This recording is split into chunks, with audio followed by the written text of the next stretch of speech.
Welcome to the cold, hard truth on sports. I apologize in advance if I am out of line here. Brace yourselves, boys. We're going in. Am I hallucinating here? Just what in the hell do you think you are doing? I can't believe you. I'm not reading, I'm just looking at the pictures. Welcome to the cold, hard truth on sports. And welcome everybody to another great week here of the Cold Hard Truth on Sports. I am your host, Matthew Long, joined here shortly by my co-host Kevin Crest. Not a ton to talk about.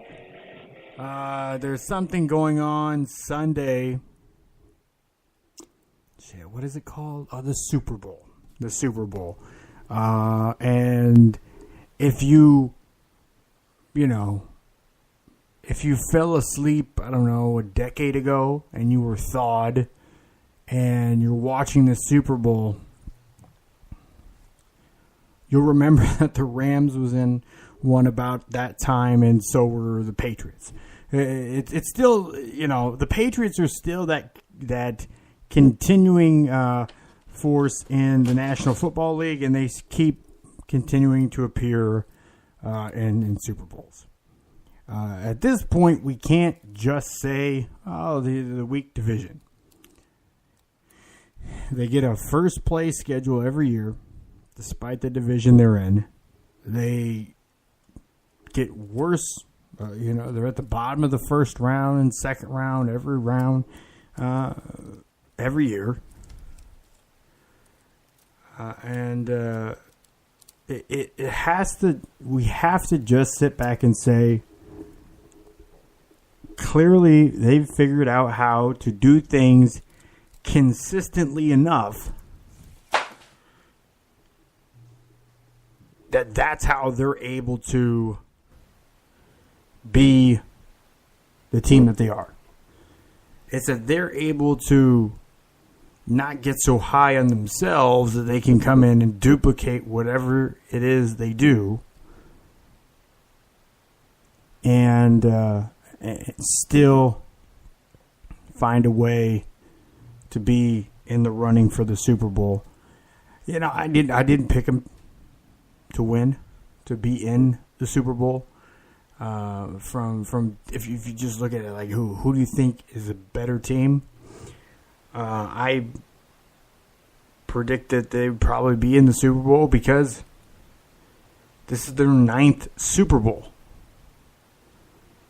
In literally half of Tom Brady's career, he's played in a Super Bowl.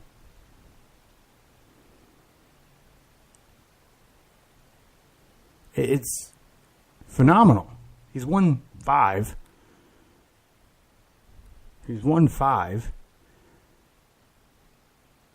So, I don't want to get into the greatest talk and do we compare Brady to Jordan now and that stuff. That's silly business. It's just that it's phenomenal that they continue each and every year to end up in that game. We will talk about the Super Bowl. We will give you our picks tonight. A little bit of breakdown of what we will see. I got some interesting tidbits that I've found out regarding the game. So we'll share those a little bit later in the show. Just kind of a little bit of breaking news. New Orleans Pelicans are planning on launching a tampering investigation into their star, Anthony Davis, deciding he wants out and wants to be traded from New Orleans, likely to the Los Angeles Lakers. It's not really news in the sense of if you talk to people around the league, the Lakers have actively pursued Anthony Davis in one way or another since he was in college, really.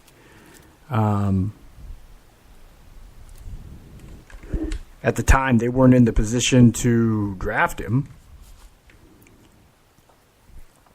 but they do want to acquire him either through free agency or trade. Unfortunately, I don't think that they're going to do anything here before the trade deadline, just simply because they're going to ask for way too much. He has a year and a half left on the contract. I mean, there's no reason they have to let him go. He can just sit down and collect his money.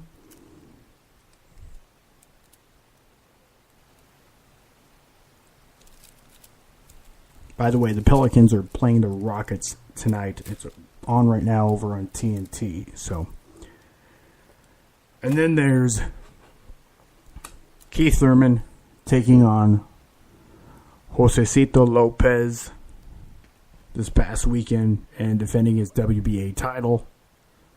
We'll definitely get into that tonight. The host of The Boxing Source and our editor for the Cold Hard Truth on Sports website, James Bell, will join us later in the show to talk about that. But now, I'd like to introduce and bring on my co-host. He's also author of the P.K. Frazier novel series and the editor of our golf section, Mr. Kevin Crest. How are you doing tonight, Kevin? I'm doing well. And last week I wasn't doing so well, but we didn't have a show, so that was good. I had that stomach thing going around, but really good tonight. I'd love to talk that you had tonight about the Pelicans and Anthony Davis and the tampering possibilities with the Lakers. I mean, that's a fascinating topic because LeBron James owns the agency for which Anthony Davis's agent works. He's also LeBron James's agent. And so how's the league going to handle this? Because there's definitely tampering going on, but is it illegal tampering? Is it something the league is going to step in and stop? Because obviously, Rich Paul, the agent for Anthony Davis, is also works for LeBron James's agency. I mean, this is complicated. Adam Silver has a tough call here. Right? I don't see him doing much of anything regarding it, just because I don't either. But he's a players commissioner. But I mean, his meeting. We know. Where do you call the cease and desist? Yeah. But that's the thing is, there's definitely tampering. I mean, I'm not saying that. I'm not using tampering as a bad word, but there's definitely influencing going on here, right? Now the Pelicans. This is a little different than if Anthony Davis is coming as a free agent in 2 months, right? Anthony Davis is under contract for a year and a half. The Pelicans don't have to do squat, and Anthony Davis can't go anywhere, right? I mean, he's under contract. He has a year and a half under contract with the Pelicans. Yeah. Who cares if his agent goes, we want to be traded? The Pelicans are going to go, screw you. You don't get a vote here. He's under contract, and I think the Pelicans are going to wait at least, and this has been well publicized the last couple of days. The team with the most to offer are the Boston Celtics, and the Celtics can't do anything because they still have Kyrie Irving under contract, and they can't have Irving under the same kind of contract as they get Davis.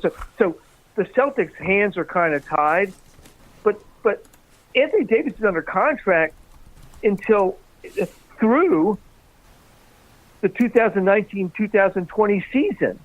So it doesn't really matter. I mean, if I'm the Pelicans, I would have come out more strongly than they did. I'd have gone I don't care. We've got to play under contract for a year and a half. He's going to play for the Pelicans. He's a Pelican. And I'd say we're not entertaining anything. I mean, it was the agent that released as part of the trade deadline. The Lakers are going to have to give up almost their entire roster to get Anthony Davis at this point. They have no draft picks to peddle. And by the way, I watch games, as you know. Unlike a lot of people that just kind of spout crap, I actually watch games. The Lakers have a pretty good team without Anthony Davis. Now, they lost Lonzo Ball last week to an ankle injury. But I think LeBron's coming back maybe tonight. I'm not sure he's coming back tonight or not. We'll see. He was a full go in practice yesterday. Decision. Right. He's a game-time decision tonight, right? Rondo's back. They've got Kuzma, McGee, Ingram, Lance Stevenson. I mean, these guys are playing pretty good basketball. I mean, they've gone 6-10 without LeBron. And by the way, that's the best any team has gone without LeBron James in his entire tenure. 2 years ago, he was at 8 games. The Cavaliers, who, by the way, went to the finals that year, went 0-8 without LeBron James. This team has actually played pretty well. Now, they got blown out by the Warriors. The Warriors had an incredible game that night. They just went crazy. They probably should have beaten the Rockets last week. They lost on a last-second score last week. They probably should have beaten the Rockets. But they beat Oklahoma in Oklahoma City. They played pretty well. They've got the Sixers tonight. If I'm Magic Johnson, the mainstream sports press is just assuming that the Lakers have to do something, have to get somebody else. I'm watching them. I don't believe they do. I think they have a really good team. I mean, I think with LeBron and Rondo back, they've got Ingram is incredible. Kuzma's fantastic. They've got McGee in the middle. They've got Stevenson. They've got some veterans. I mean, I don't think they have to do a whole lot. There's this assumption that, Magic Johnson has to make a big play and give up half the team to get one more player. I don't think Anthony Davis, minus the 4 guys, they've got to give up almost their entire roster to the Anthony Davis by the trade deadline. But that deal will still be there a year from now. Yep. I think, anyway. Right? And so I think the Lakers need to chill. I think the Pelicans are going to chill. The Celtics could get Anthony Davis. They have to give up. They're going to give a ransom. If Anthony Davis really wants to play for the Lakers, I mean, if he really wants to, then he should play out his string at the Pelicans and become an unrestricted free agent.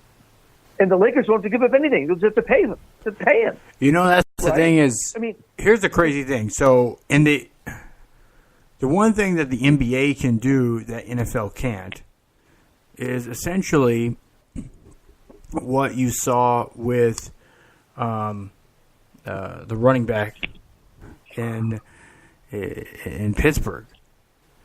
See, he can say, Le'Veon Bell. He can say, Anthony Davis, he can say, I'm not going to play. He'd say, I'm tight, or I got a quad injury, or my knee doesn't feel right, or my shooting arm feels funny, or, anything to where he's not playing. There's a lot of suspicion that there's been players that have done it in the past. So he can just sit out, and he can just linger around and not play. And they'll still have to pay him. But that's the thing is they want to get him off the books. So NBA players can actually have guaranteed contract. Right. But Le'Veon Bell couldn't just sit out and get paid, right? But if the NBA, Anthony Davis could find a way not. Hell, Derrick Rose did it for almost a full season in Chicago, right? Kawhi Leonard did it for a full season in San Antonio. Right? Those guys sat out with quote unquote lingering injuries. They both did it. Right? They did it. I mean, yeah, I'm surprised Le'Veon Bell didn't do the same thing in Pittsburgh. I mean, if they'd franchised him, he would have made. I mean, that guy gave up. We're off topic off the NBA part, but it's similar. Le'Veon Bell gave up $14 million. I don't know about you, Matthew, but $14 million to me is still $14 million. That's a lot of money. I mean, in the NFL, at a position where they last like 2, 3, 4 seasons, is he going to get that money back? I mean, $14 million. Holy moly. Yeah, just the interest off that would have set him for life, right? But going back to the NBA, going back to the Antonio Davis deal. I mean, if I'm the Lakers, I just sit tight. They've got they're going to make the playoffs. I mean, when LeBron comes back, that's a good team, and we'll see tonight. If LeBron comes back tonight against the Sixers, because the Sixers are a good team, we'll see tonight. But the Lakers, I watch them. I mean, I watch games. I mean, I know a lot of people don't. They just watch highlights or speculate over, But I actually watch real games, and the Lakers look pretty good. I mean, yeah, have they lost the back end of a road trip, or they're a young team. They're still really, really young without LeBron. I mean, but Rondo's back. Rondo looked pretty good the other night in his first game back. He wasn't 100%, but he looked pretty good. If they get LeBron back, and Lonzo Ball, listen, Lonzo gets a bad rap because of his dad, but that kid can play point guard. I mean, he's a good point guard. He's a good passer, pretty good rebounder. Shooting's not great. His free throw shooting's not where it should be for a point guard. But man, he makes things happen on the floor. So we'll see. If I'm the Lakers, I sit tight, and the Pelicans, because the Pelicans aren't going to make a move at least to free agency, because the Celtics can't deal right now because they're inhibited with the Kyrie Irving contract. And so, the Pelicans may or may not want to deal Anthony Davis. They may just say, we'll just let him play out of string. And if I'm the Lakers, I'm saying, man, just wait till he gets a free agency. We'll get him for nothing. We'll just sign him. And he might, and Davis might take that deal. Might say, well, because this is his agent talking, by the way. This isn't the player. We haven't heard from the player, unless you heard something this afternoon that I didn't hear. No, he did request a trade. I have not heard from through his agent.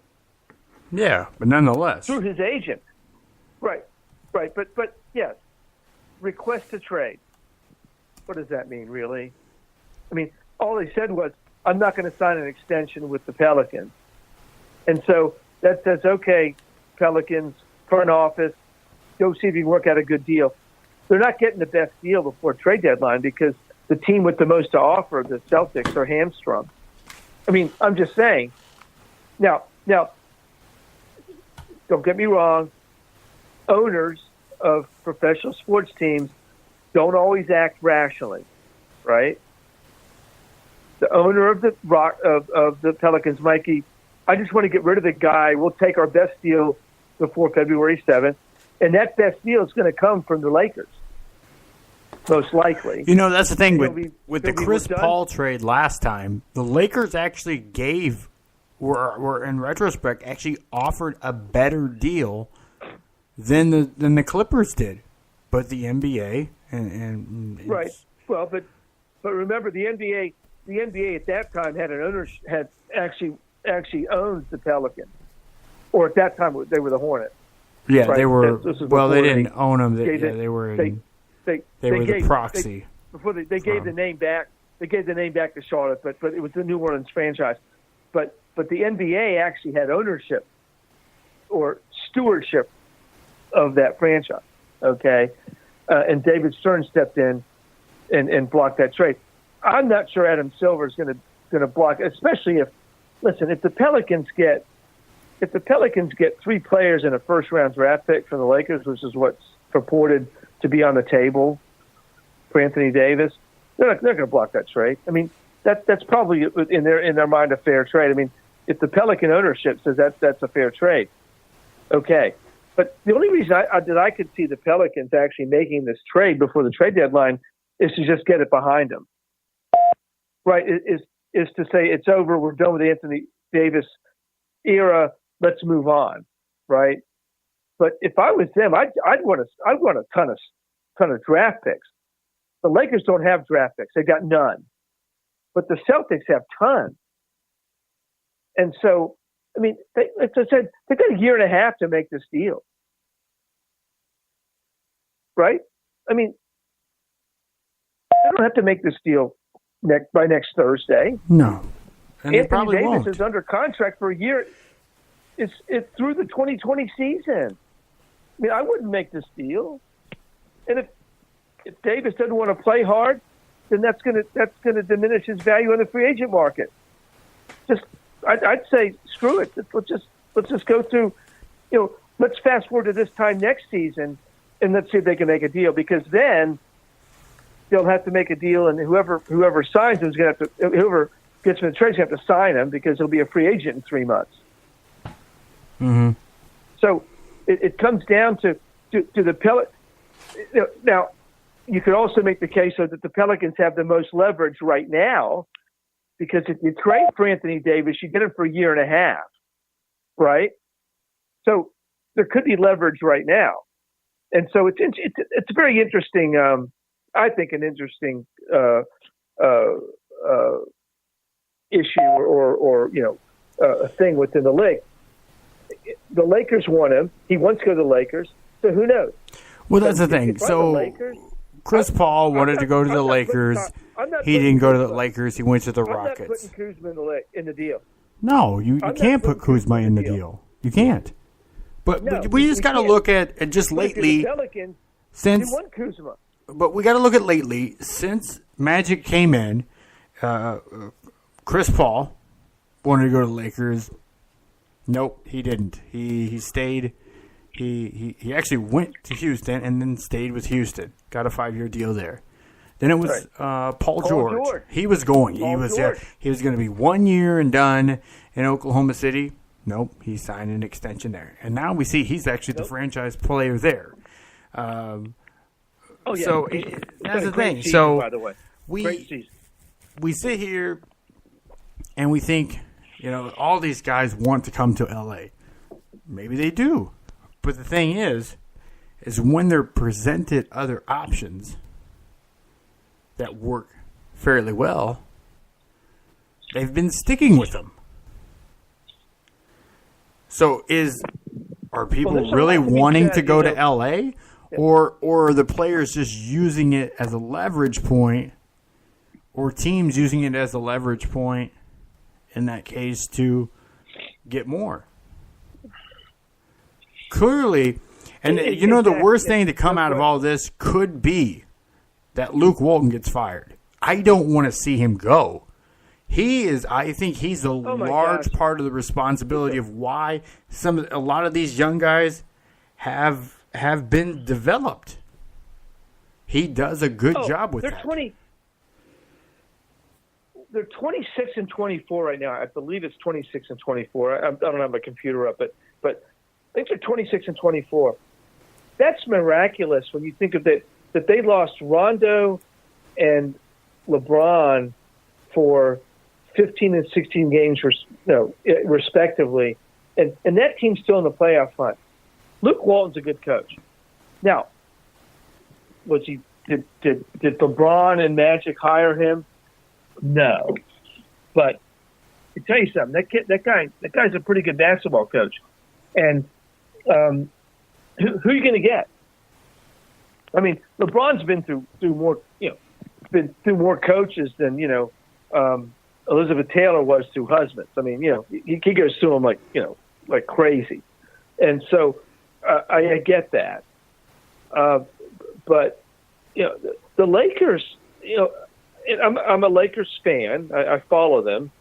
I watch most of their games. I think it's a pretty healthy franchise right now.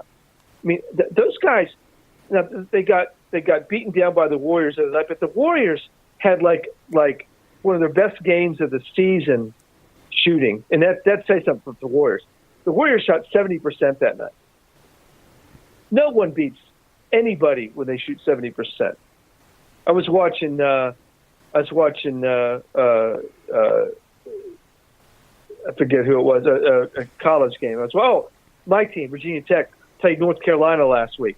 Carolina shot 70% from the floor. There's no way anybody beats North Carolina when they shoot 70% from the floor, right? They're too good.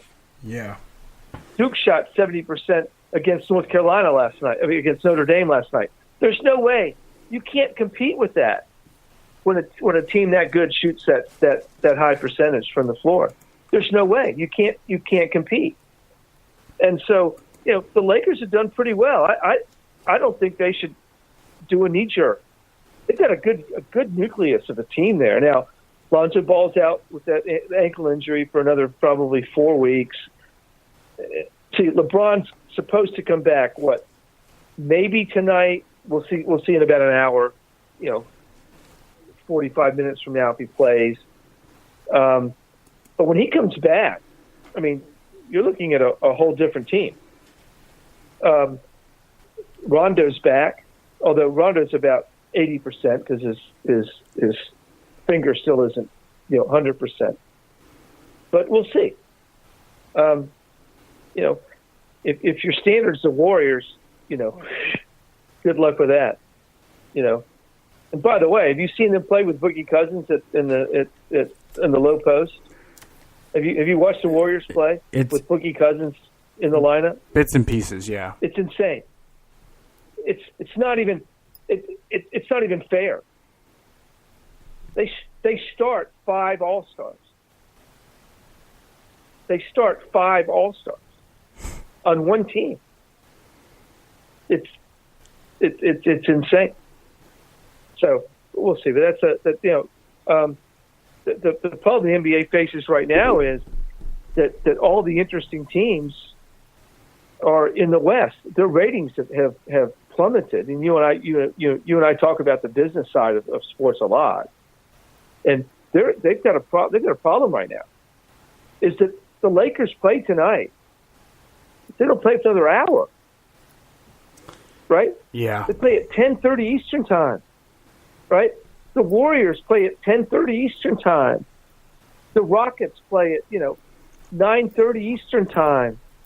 Who's watching the Knicks and the Raptors and the Cavaliers and the Hawks and the Wizards and the Pacers? Who cares, right? The teams you care about are the Rockets, the Lakers, and the Warriors right now, and the Thunder even, as good as they are. They're all Western Conference teams. They've got a problem with their game times. Yeah, they're just who's going to watch that? Who's going to right? Because that's the trouble with the West Coast. So they struggle with either not enough people are going to come to the games or not enough people are going to watch the games, and that's you can only go one or the other, right? Because if you start them too early, right? If you start them at 7:30 Eastern time, which is 4:30, even 8:30 Eastern time, which is 5:30 Western Pacific time, they can't get to the game. So there's either nobody in the stands or there's nobody watching on television. Well, the owners are going, I want butts in the seats, right? I want my arena full. And so they've got an issue here because the whole league is skewing west. It really is. It's Oklahoma City is the Eastern most interesting team. I mean, sorry, but the Celtics aren't interesting. They really aren't. They don't have the big star. They got Kyrie Irving, but he never has been the big star. But you've got Russell Westbrook and Paul George playing for the Thunder. You've got Harden, hit Houston, who's a phenomenon.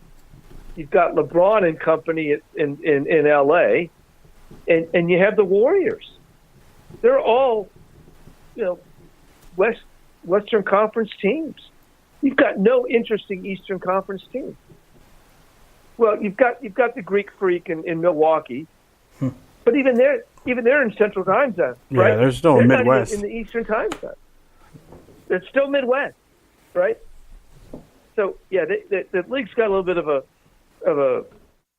balance issue in terms of television viewership. Now I'm retired, and so I DVR everything. So I watch a lot of games, the next morning. So I'll watch the Lakers game tomorrow morning, right before I tune into my talk shows. But most people don't have that luxury because they have to go to work and they can't watch them. And the Lakers still aren't on. They're still 47 minutes from coming on, right? And, yeah, and that's a good game. That's an interesting game. That's the Sixers, which is probably the most interesting team in the East, against the Lakers, who are the second or third most interesting team in the West. And you've got this marquee game going on, and they're starting it in the middle of the night in terms of East Coast time, right? Oh, yeah. There's so many people.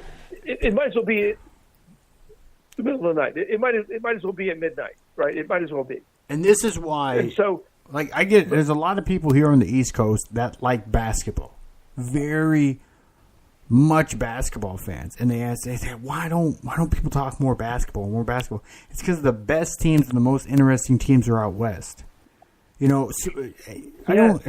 don't care who.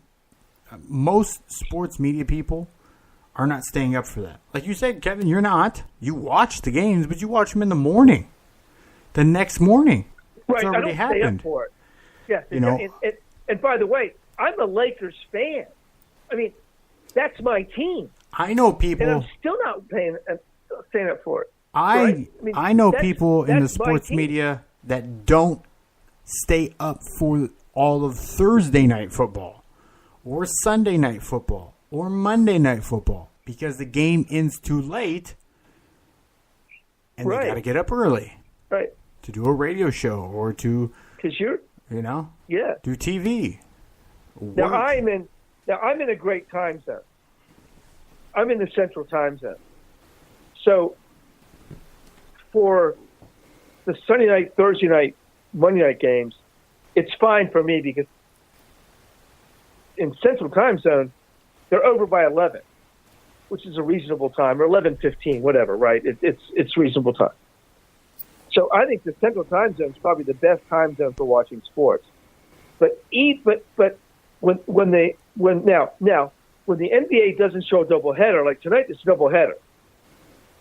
So the Sixers Lakers games in the back of a doubleheader.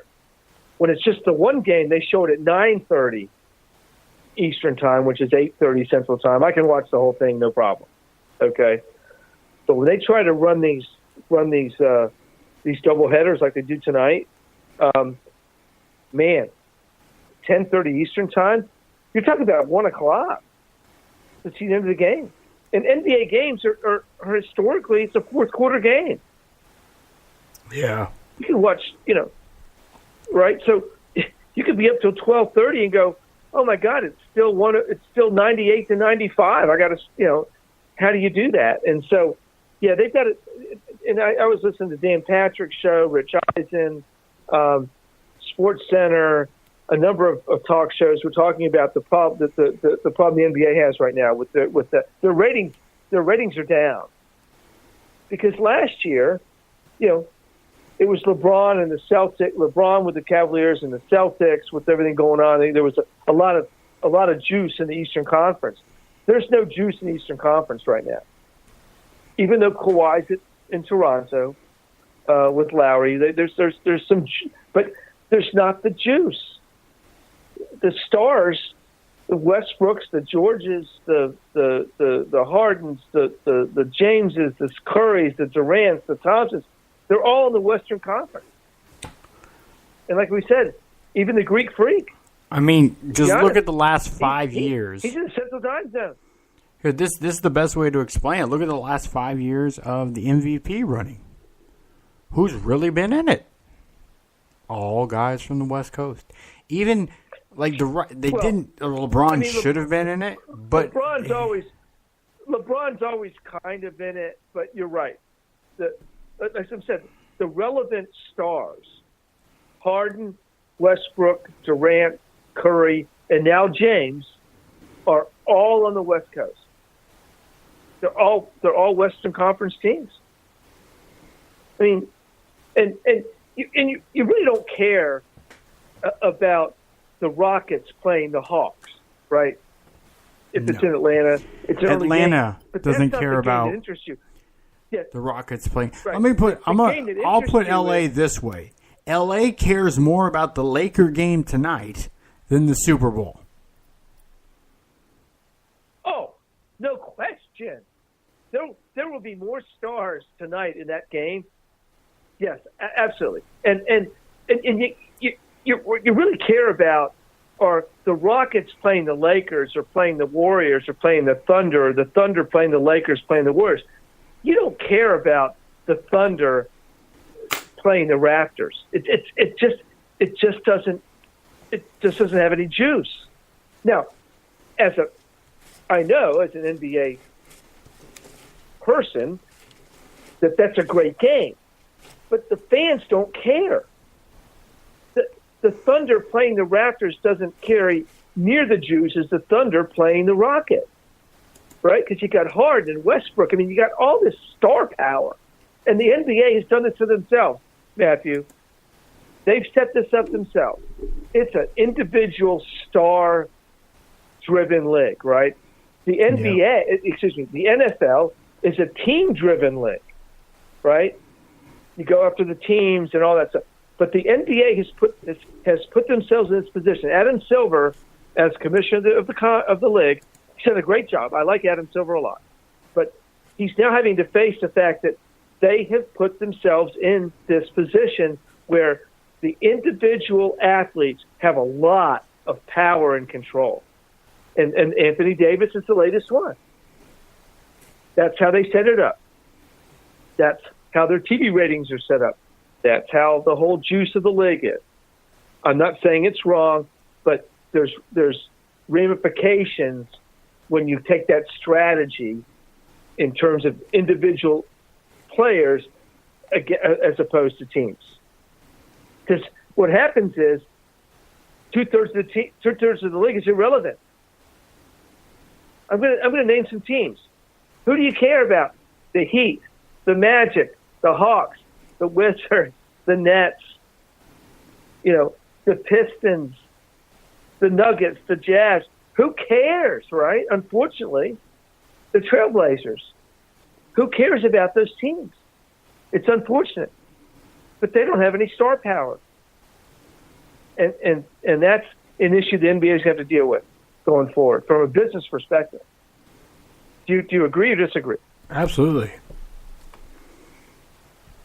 Yeah, I mean, that's an issue. The NFL doesn't matter. They've got strong regional allegiance to their teams. Baseball, even baseball, by the way, strong regional team allegiances. They did a great job.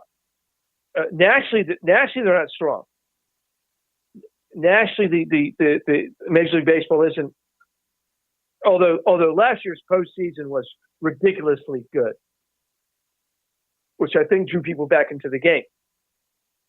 But the NBA, man, they've got a problem.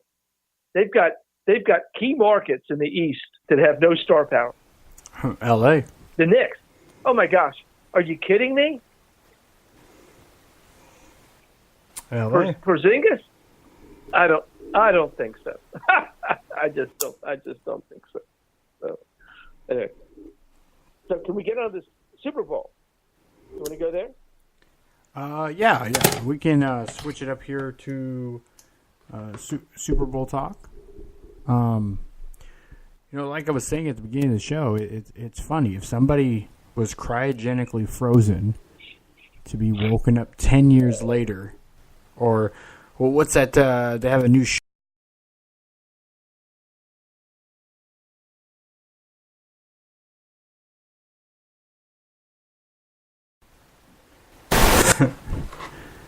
It's still the 16 Patriots. years ago, it was Rams Patriots.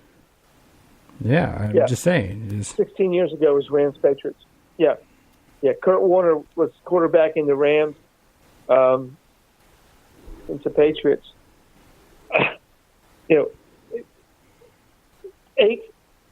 Ninth Super Bowl for Tom Brady. Super Bowl for Tom Brady. Is that unbelievable or what? I mean, we will never see this again. I mean, and he may have 2 more in him. I mean, I don't know. I mean, the guy keeps coming back, and Belichick keeps coaching terrific. Now, here's the stat, though, Matthew. Every Super Bowl that Tom Brady's quarterbacked in for the Patriots has been a 1-score game. Think about that. How close that edge is to him being like none or 8. I mean, they've all been 1-score games. Every single one. That's ridiculous. And I'm not expecting anything different this time. I mean, this is probably going to be a 24-20 game. I mean, both teams have pretty good defenses. Both teams have offenses that can run the football, control the ball, take time off the clock. This is going to be a fascinating game. I am looking forward to this one. I would have predicted a Chiefs-Rams Super Bowl, but that was my prediction. But the Chiefs played a good game, and that went down. It's overtime. Both games went in overtime. So, I mean, the Chiefs had a great season. I'm pretty sure they'll be back for more, but you never know. We've seen in the past. I mean, Marino only got 1 shot; he didn't get back. But I suspect the Chiefs will be back. But hell, I cannot. I just cannot pick against the Patriots. They've got too much experience, enough talent. They've obviously shown that, and so I'm not betting on this game only because it's not a good bet. I mean, I think the Patriots are now 2.5-point favorites, but that's a betting favorite. That's not a football favorite. That's not that's just a Vegas favorite because there's so much money on the Patriots. If I was to pick the game,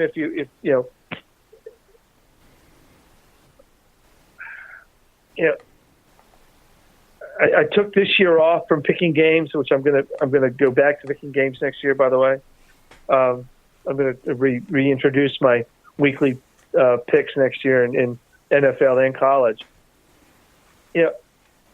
I'm gonna go Rams. I'm gonna pick them. I'm gonna say Rams win, but that's on talent. That's purely on talent. I think Aaron Donald and Dominic Sue. And by the way, the Rams have to lead back in the backfield. I think the Rams can do what you have to do against the Patriots, which is rush them up the middle. And I think they can do that. And if they do that, and they disrupt Tom Brady, they're going to win a game. If they don't, right? Like if the Patriots, double team Aaron Donald and keep Sue from getting, around the edge, they're going to win. It's Edelman and that Brady will find a way to beat you. But I think the Rams can actually disrupt him. And that's the whole game. It's really simple. This is not a complicated formula for either of these teams. And if the Patriots can make sure that Todd Gurley doesn't run wild on them, which historically Bill Belichick has done a great job of taking away your best weapon, we'll see. I look for a lower scoring game. I look for a game, in the low 20s, 24-20,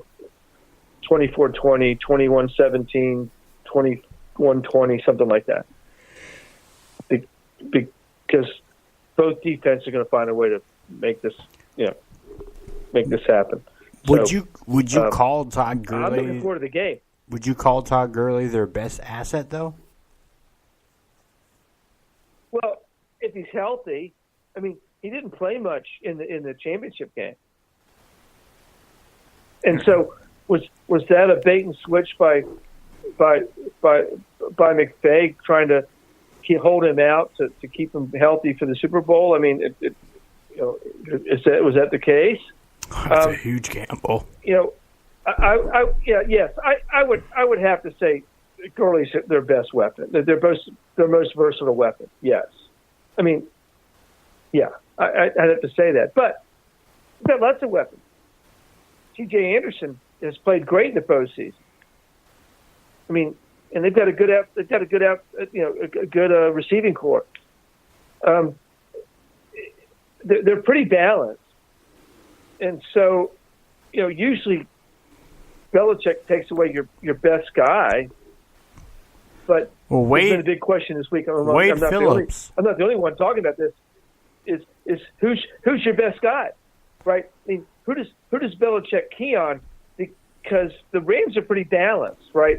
It's not like if you're going up against the Carolina Panthers and you've got McCaffrey who accounts for 40% of their offense. Take him out of their offense and they're done. Or going back to 2002 when they basically neutralized Marshall Faulk against the Rams, and that took away 40% of their offense. That's not the case with these guys. So you'll have to see what he really does. Now they might just decide to take Jared Goff out and just blitz the crap out of him and see how he does for the first quarter. We'll see. Belichick's a genius.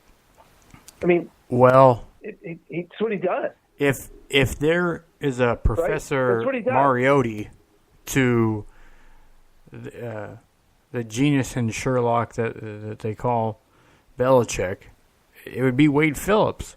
Because with those Indy teams, with the Broncos teams, he's been that guy. No question. That's been able to kind of foil those offenses. He's won Super Bowls. Yeah. And he's won. Was he the defensive coordinator for the Broncos when they won the Super Bowl? For the Colts? The Broncos? With Manning. Yeah, with Manning and the Colts and the Broncos. Yeah. Yeah. So yes. Yeah. Yes. Wade Phillips is the kryptonite. Could be the kryptonite to Bell, but Wade Phillips is on the same side of the ball, right? He's the defensive guy. The question is how the offenses adjust to the defenses, and Wade Phillips is probably, he's one of the best defensive coordinators of all time, but he's going against the best, which is Bill Belichick.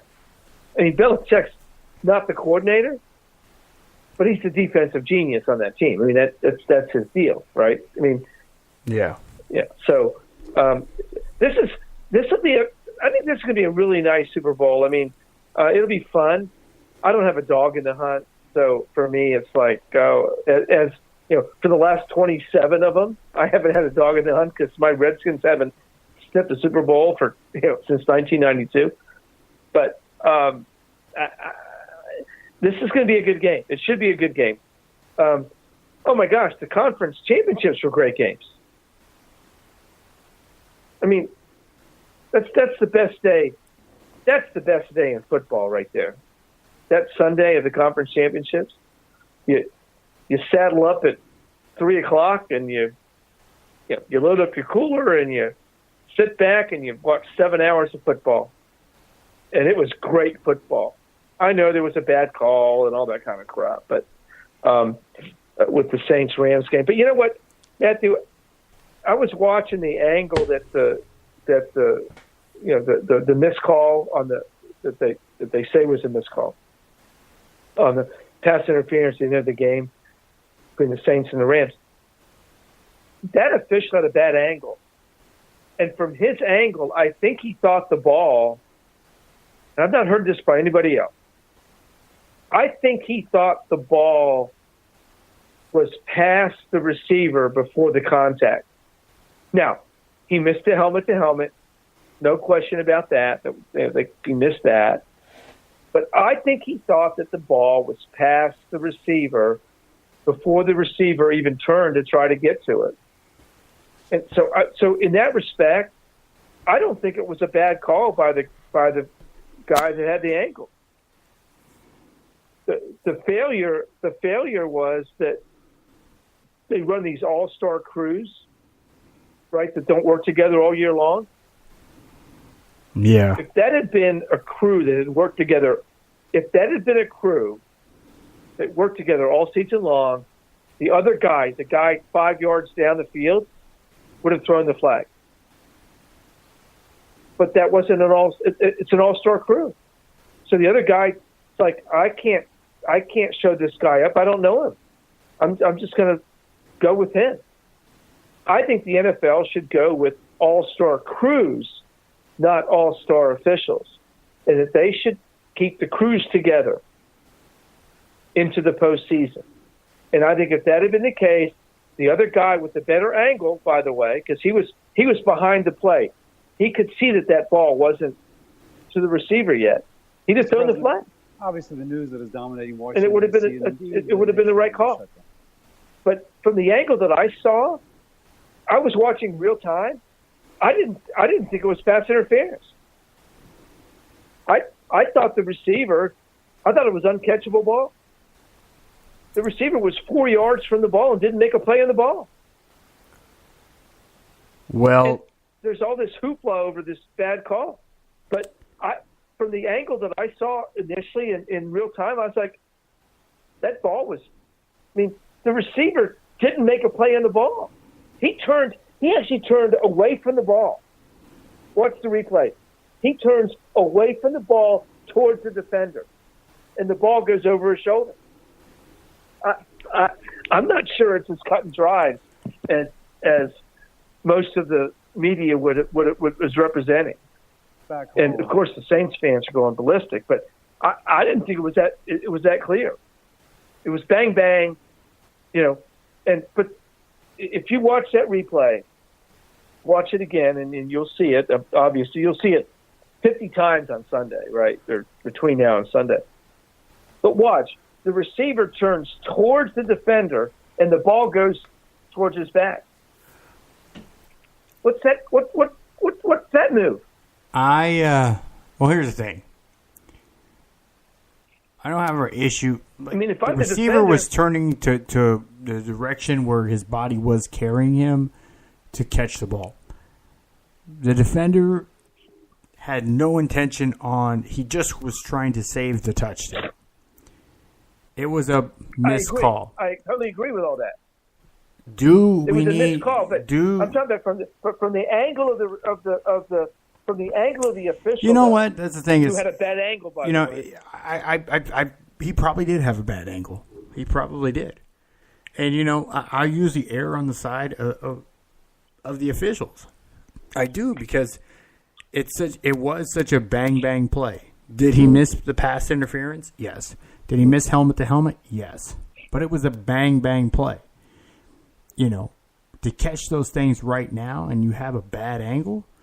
I was listening to the guys at the Shrine game. They were going over and teaching some of these their college level and semi-professional level referees, and they're working their way in to work in the NFL.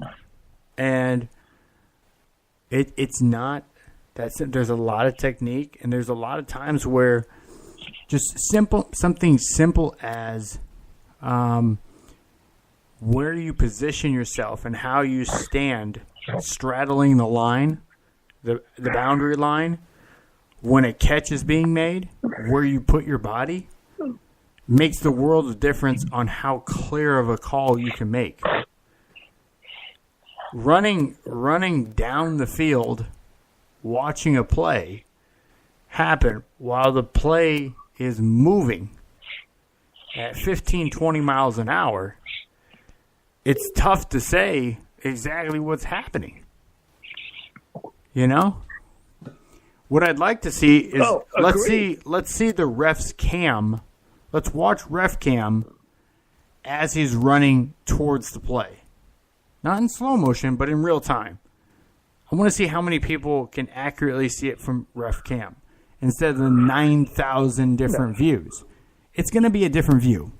And Saints fans, listen to me very closely. Your senator who was on the floor this week, Senator Cassidy from Republican from Louisiana. He took time, almost 7 minutes, to plead the case on the floor of Congress to encourage that they call Roger Goodell and responsible parties of the NFL in to Congress under oath to question them. What a waste of But I can tell you, the folks back of money. home, Because it is something which continues to disturb them. Play in real time. Remember, almost all the replays were in slow motion, right? Mr. President, If you watch that I'd like to play bring up in real the time, NFC Championship game. From the state of Louisiana and by the is way, outraged because of what happened in the Superdome last Sunday. About this last week, and Chris Collinsworth, who's Emmy Award-winning broadcaster for NBC Sports, analyst, the guy's been around forever. He played the game at a very high level, played in 2 Super Bowls, played for the University of Florida. This guy knows his stuff, right? I mean, Chris Collinsworth is educated and as knowledgeable and as credible a source as you're going to find. He said that each official in the backfield has one receiver that they're focusing on, right? Because this was in response to why didn't somebody else throw the flag? So that official was watching that particular play with that receiver. Well, if he has a bad angle and it's in real time, he has to make that call in real time. Guys flying down the field, and those guys were both flying, right? They were flying. They were running fast. And he's going to make that call in real time in a conference championship game where, by the way, the officials are told to keep the flag in their pocket unless it's absolutely, positively, obvious. And in real time, I got to tell you, in real time, I didn't think it was. I was watching the game. I didn't think it was pass interference in real time because the camera angle was from the same angle that the official had. To me, it looked like the ball was past the receiver before the contact occurred. Now, well, I think the bigger issue that wasn't the case. The bigger issue, right? The bigger issue in the whole game wasn't even necessarily the pass interference. We keep going back to the pass interference. You have to understand that. Because the Saints fans, I don't get it. Saints fans, you got to shut up about the pass interference. You guys, the team literally overcame the problem and scored and went into overtime. The Saints, and by the way, the Saints were 2 for 5 in the red zone. If they scored another touchdown, it's a moot point, right? I mean, if they had just because you can't put it all in one call, right? Because there was a call against. It's not like that was their last play of the game. The Rams got a bad call, right? The Rams got a bad call, and the Saints still had a chance. The Saints won the coin toss in overtime. If they go downfield and score a touchdown, excuse me. Yeah, the Patriots won the coin toss in overtime. Went down and scored. They won. So yeah, it's all these issues. I got the Saints fans just have to shut up and desist because they had their chances to win that game. One call does not decide a game. It doesn't. Because it's an entire football game. It's 60 minutes of football. But even that, I think that we're overblowing the fact that this one official. I don't think he blew the call. I don't think he saw it correctly. He was at a bad angle. The mistake is with the league is that they don't have the same crews calling the postseason as do in the regular season. Because how many times, Matthew, have you seen 3 flags thrown on the same play from 3 different officials? You see it all the time, right? Yeah. All the time. But in this case, the other official, and you could even see him, he even ran down the field towards the guy. You could see it. He ran down the field, and the official that had the call waves him off like, Adam, get out of here. I got this. Well, in a regular season game, that wouldn't have happened. The other guy just would have thrown the flag. Just would have thrown the flag. Because they're on the same team. They're the same crew. He would have thrown the flag. Because he had a better angle. Because he could see from his angle, he could see that the ball was still behind the receiver when he got interfered with. So, it doesn't really matter because, the Saints lost, the Rams won, the Rams are playing in the Super Bowl, but, I think it is relevant in the sense that the competition committee is going to look at this stuff, this off season, and I don't think I hope they don't overreact. Just to one call, right? I hope they don't. Just so everybody's clear, because they're thinking like, oh no, why would you review something like this? By the way, this is a reviewable play in the CFL. It is a reviewable play in the CFL. Yes, in the last 2 years, they went ahead and reviewed. And by the way, the Grey Cup last year was decided on a reviewable pass interference call. Okay, their Super Bowl, the Grey Cup in the CFL. So it did result in deciding the championship of the CFL. But that doesn't mean that it's good for the NFL. Because the CFL does a lot of things that the NFL doesn't do, right? I mean, come on. Yeah. I mean, it's 3 downs. It's motion at the point of contact. I mean, there's all sorts of stuff. And I love the CFL, by the way. If you ever watch it, I mean, I love watching. But it's not the same. I mean, they have 1/10 of viewership, blah blah blah blah. But there is precedence, and I think. I hope they, there is a way for them to look at this. I mean, listen. At the end of the day, you don't want a call like that to decide a game as important as that game, right? I mean, at the end of the day, we all wanted the calls to be right, and it would be nice to have a way to have made that right. Because after looking at it, that was a bad no call. No, actually, even without the pass interference, they missed the helmet to helmet. I mean, even with the bad angle, that official still had a really good angle on the helmet to helmet, right? That was a clear helmet to helmet. Okay, so here's my question. So that play was a 3rd and 10.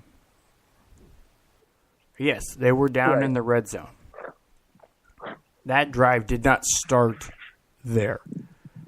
They had opportunity where they could have ran the ball effectively with their duo of running backs and ran down the clock.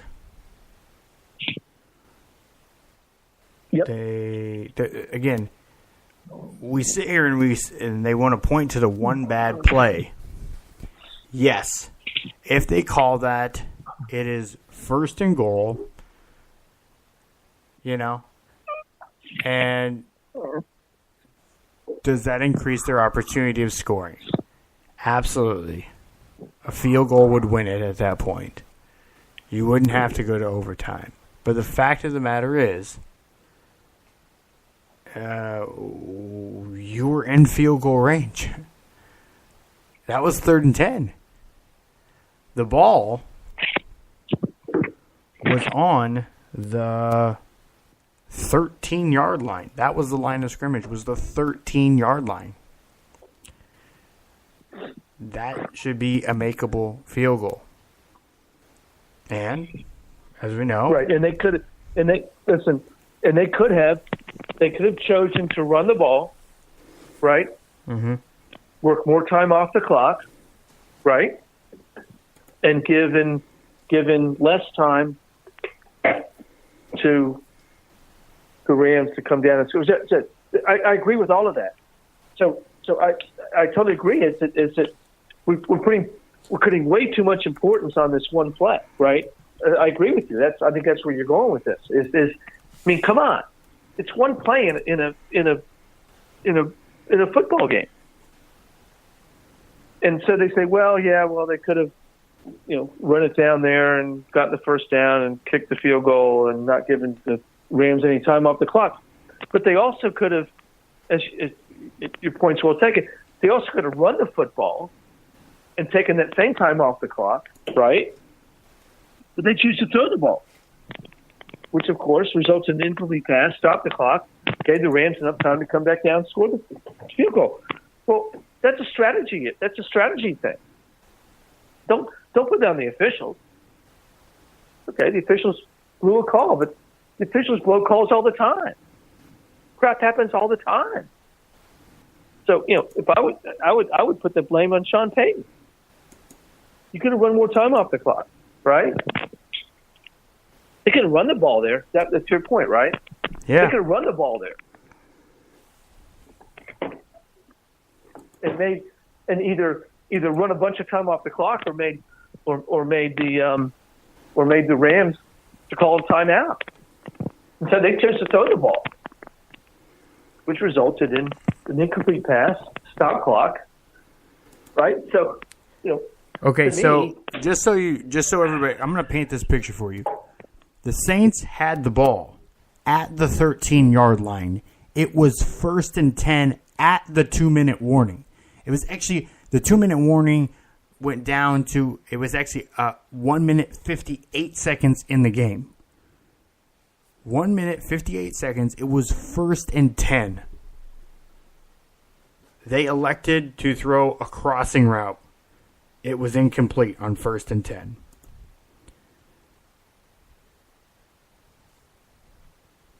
You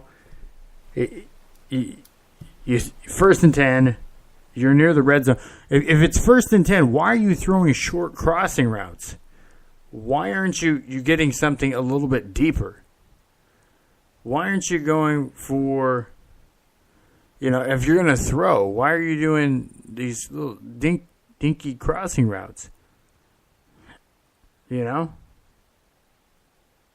ahead and run it. Just run clock. Just run clock. It was to me. It was a clock management issue with. And the Saints had with on Saints, 2nd and 10. On 2nd and 10. Even if they would have ran the ball there, this is the shit part here. They had to call a timeout on 2nd and 10 because they almost got a delay of game penalty on them. That's right. So it's not even like they totally mismanaged the clock. mismanaging clock, running out those. I mean, it totally mismanaged the clock. It's just it's a very bad run out for them. Drew Brees looked tired. He didn't look like he's never really had a bunch of zip on the ball, but it looked like it was lacking even more. And then they ran a flip play on 2nd and 10 for no gain. And then obviously LA calls their timeout. LA calls the timeout. They got one, right? They had one left. They had 3. They had 2 left.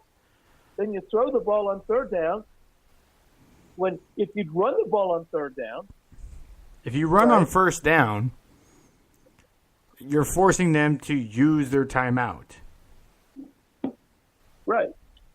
But you give them a pre-pass. You give them a pass. So, to me, it was a clock management issue all the way around. And we've seen this, by the way, you and I have talked about this over the last few months, is the lack of clock management expertise in the NFL, which is crazy to me, how badly these guys manage the clock, right? I mean, they throw the ball on a 2nd and 7 with 2 minutes and 45 seconds left in the game, and they throw the ball for incomplete pass and give the other team a chance to stay in the game. Just run the freaking clock out. I mean, just run it out. And so, listen, I had no sympathy for the thing because, I mean, they had the chance to win the game in the first half. I mean, they were up 13-0. They should have been up 24-0, right? I mean, yeah. I mean, they were 2 for 5 in the red zone. They could have put that game away. So, yeah, and looking at it like this. That close. So put it this way. So you got the pass interference. You didn't get the pass interference call on 3rd and 9. You kick a field goal and take the lead. They took the lead. 23-30 right. with a minute 43. So they gave the ball back. And they won the toss. And they won the toss in overtime. So in the course of from the 2-minute warning, which was at a minute 59, they ran a grand total of 17 seconds off of the clock. 17 seconds and wasted a timeout. Yes. Terrible. In 17 seconds. Terrible clock management. And then kicked a field goal. And they're yelling at the refs. Give the ball back. They have it at the... So the Rams, it's not like the Rams had great field position. They started 1st and 10 from their own 25 with a minute 41 in the game.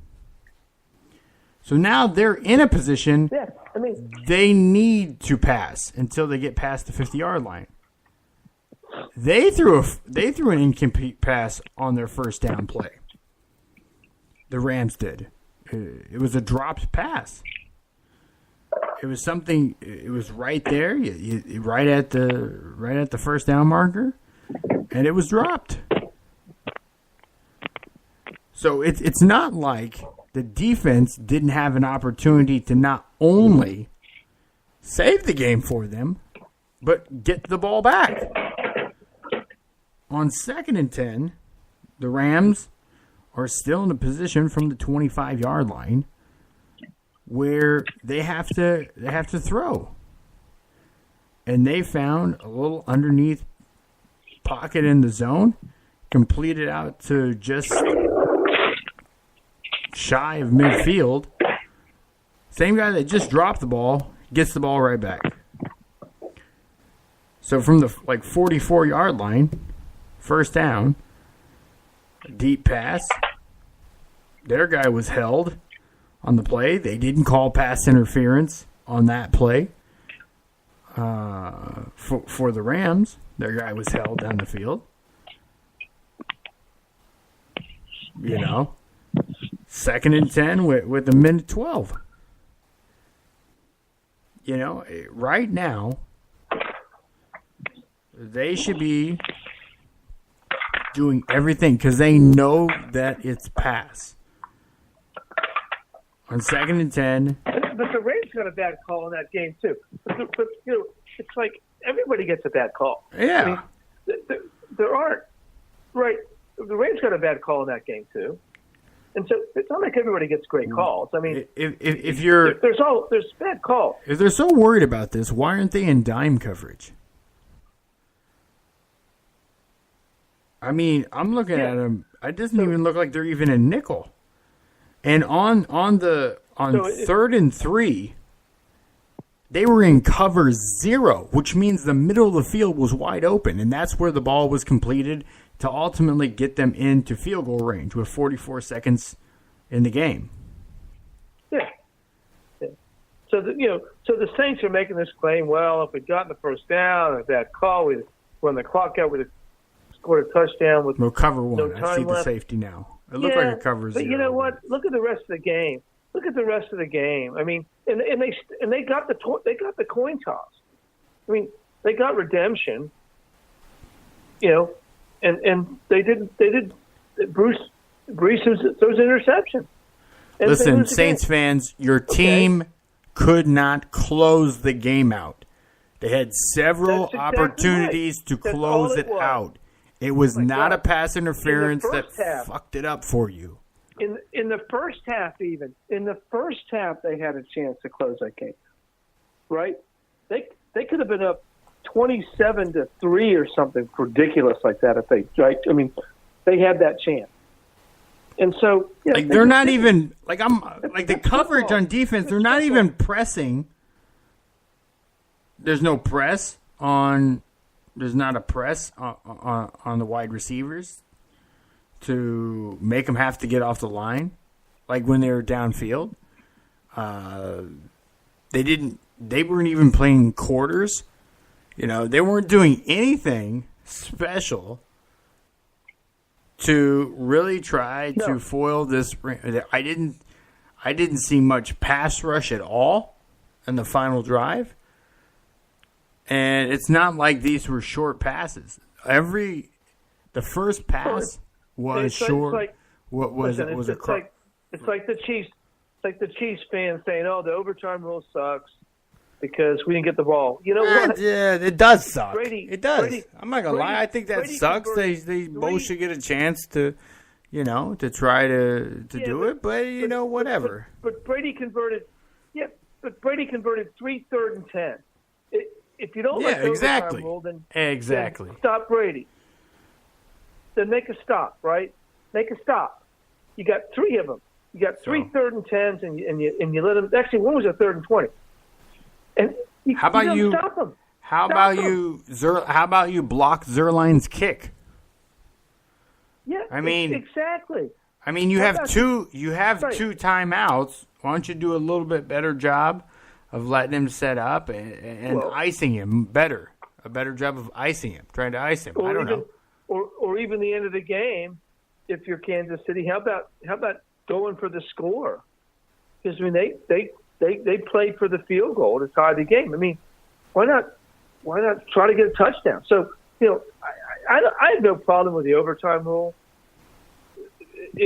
I'd like to see both teams get the ball potentially, but the fact is that you just go back and forth on this. If it's overtime, it's overtime. Something has to give.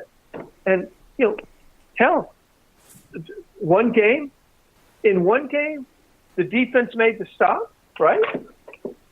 Defense made the stop, and their team went down and won. The other game, the other team went down and scored, went all the way down and scored. So for me, the overtime thing kind of worked. One game it worked one way, one game it was the other. I have no problem with it because Kansas City had a chance to win in regulation. They didn't take advantage of it. And the other game, the Rams made the stop in overtime and kicked the field goal. I have no problem with the overtime thing. I mean, there's no perfect solution. And I don't want to see the college thing. That college thing is not. I'm not a fan of that, and I certainly want to see it in college it might be okay, but I don't want to see it go to the pro level. Because that's not football. Yeah. I mean, I want to see him play football, right? So make him play football, and you know what? The Rams played football. They stopped the Saints.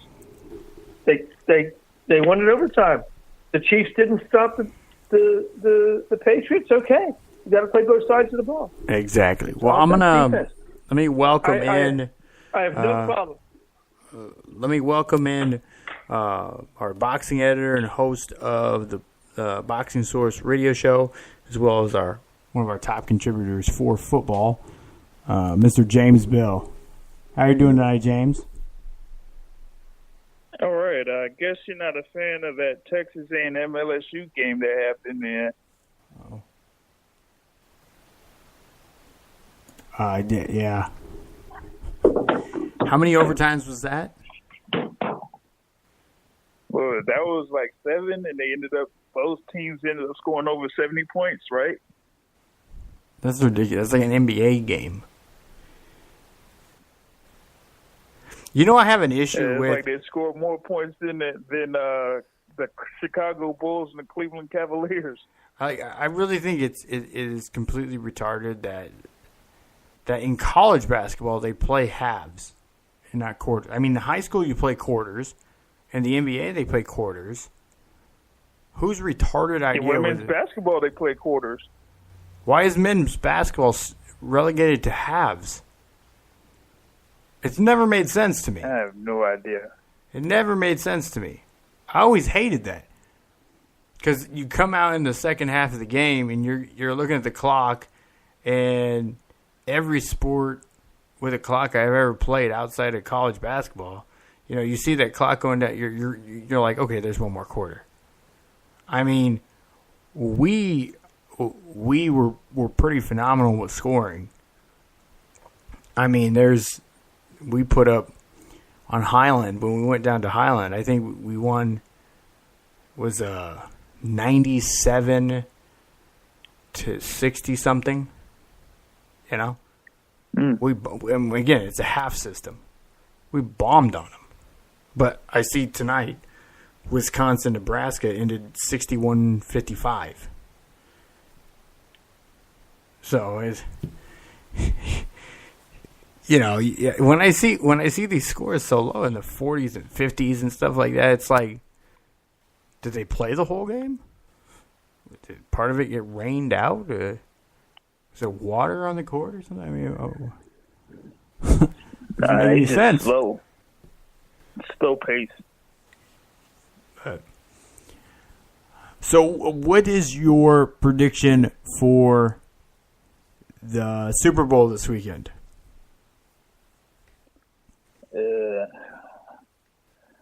Something tells me that the Patriots will pull it off. Really? You know, before the playoffs started, I didn't think that, you know, there was, you know, any team that was like clearing away the best team in the league. So it was like, you know, anyone's to take. So why not take the team that has been there almost, you know, pretty much every single year? So I'm like, well, you got Brady out there that's, you know, actually playing, you know, been playing better ball in each game going into the playoffs. So I was like, well, why not take them?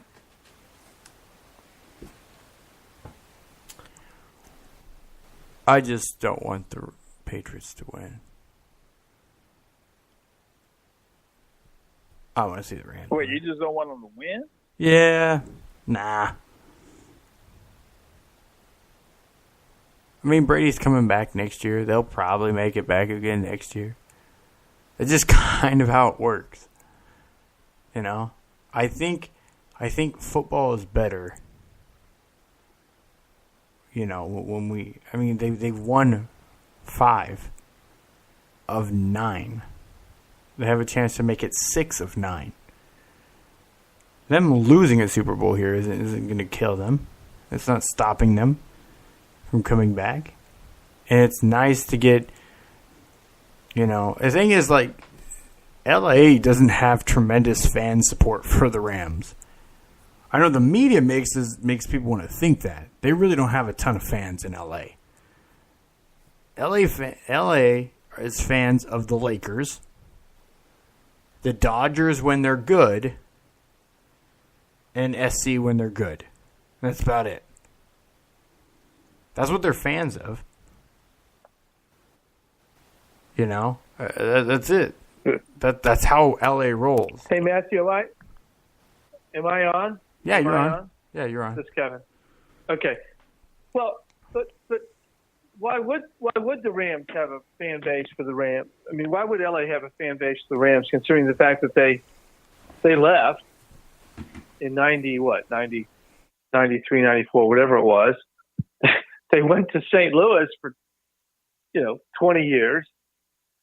Then they come back to LA and they're playing in a temporary stadium, the Coliseum. I mean, why would you assume that they have a fan base? I mean, there is no fan base. I mean, it's not. I mean, I agree with you. There isn't one, but why would you think there would be one? The media portrays it that way. That they left. Well, the media, as you know, and we can attest to this. We're all idiots sometimes in terms of media, but I mean, why would you expect LA to have a fan base for the Rams when the Rams haven't been there for 20 years? I mean, what fan base? Do you really think that people in LA were? But by the way, have you ever been to LA on a Sunday, Matthew? Have you ever tried to watch the NFL? Okay. The NFL, even when the Raiders and the Rams were in LA, okay, if you went into a bar or a restaurant or a purported sports bar on Sunday afternoon in LA, even when the Raiders and the Rams were both in LA, there was about a 50-50 chance that the game would even be on television. And that's the thing. It's like they don't care. Like there's more support within Los Angeles for the Cowboys than the Rams. There's so much more into surfing and the beach and cycling and hanging out. Sports isn't nearly the deal in Southern California as it is in the East Coast. I mean, in New York, even though the Knicks suck, even though the Knicks suck, right?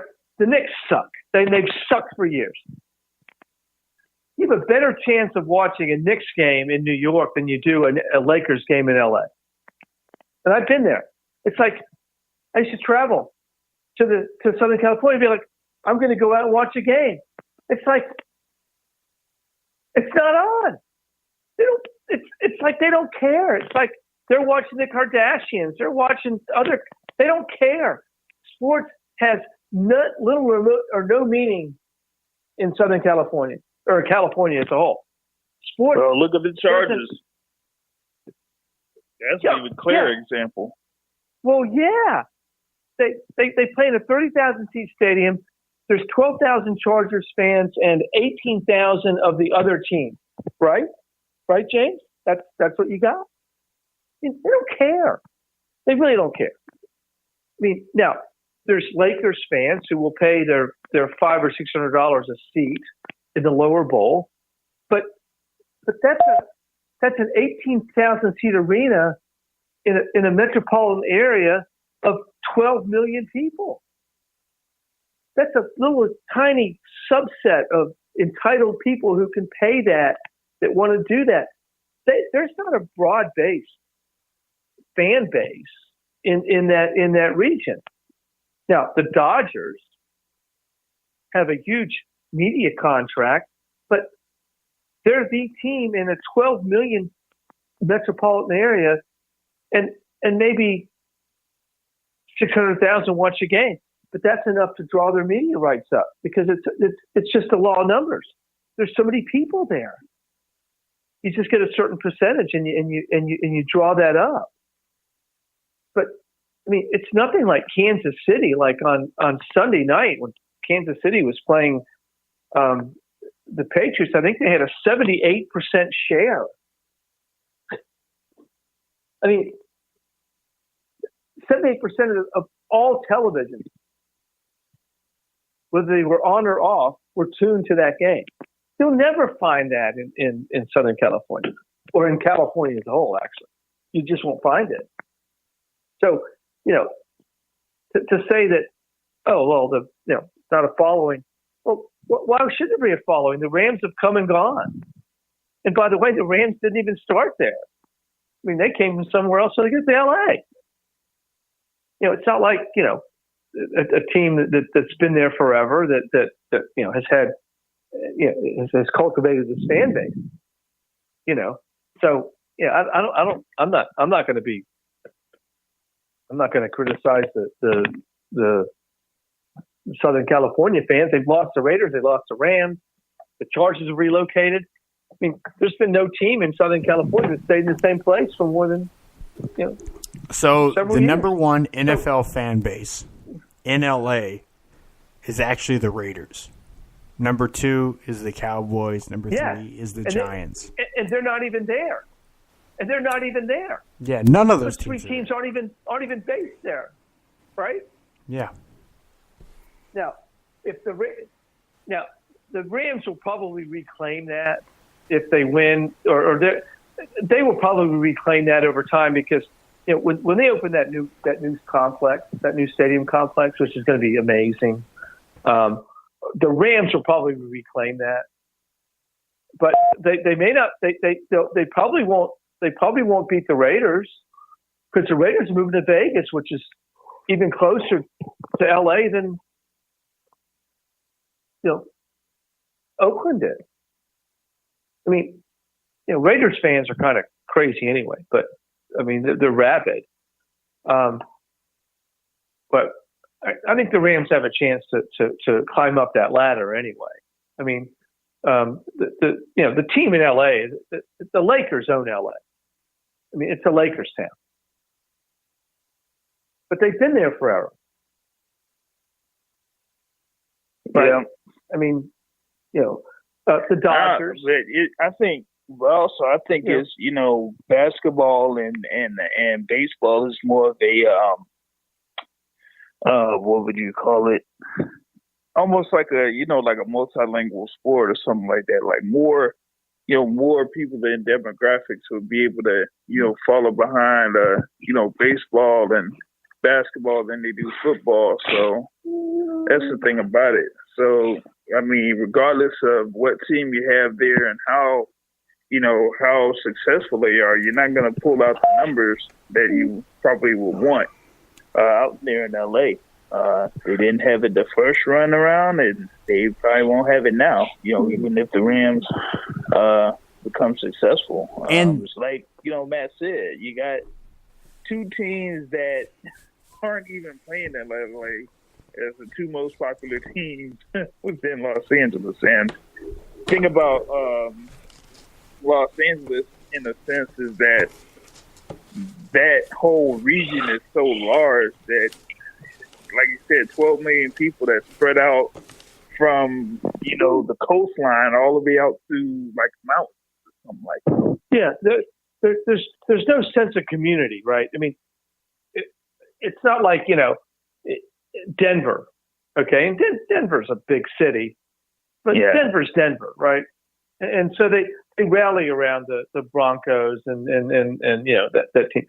The other thing about it is that you made a good point, James, is that basketball and baseball, you don't wear helmets. It's all about who you've got playing for. It's a stars game. And LA is all about stars.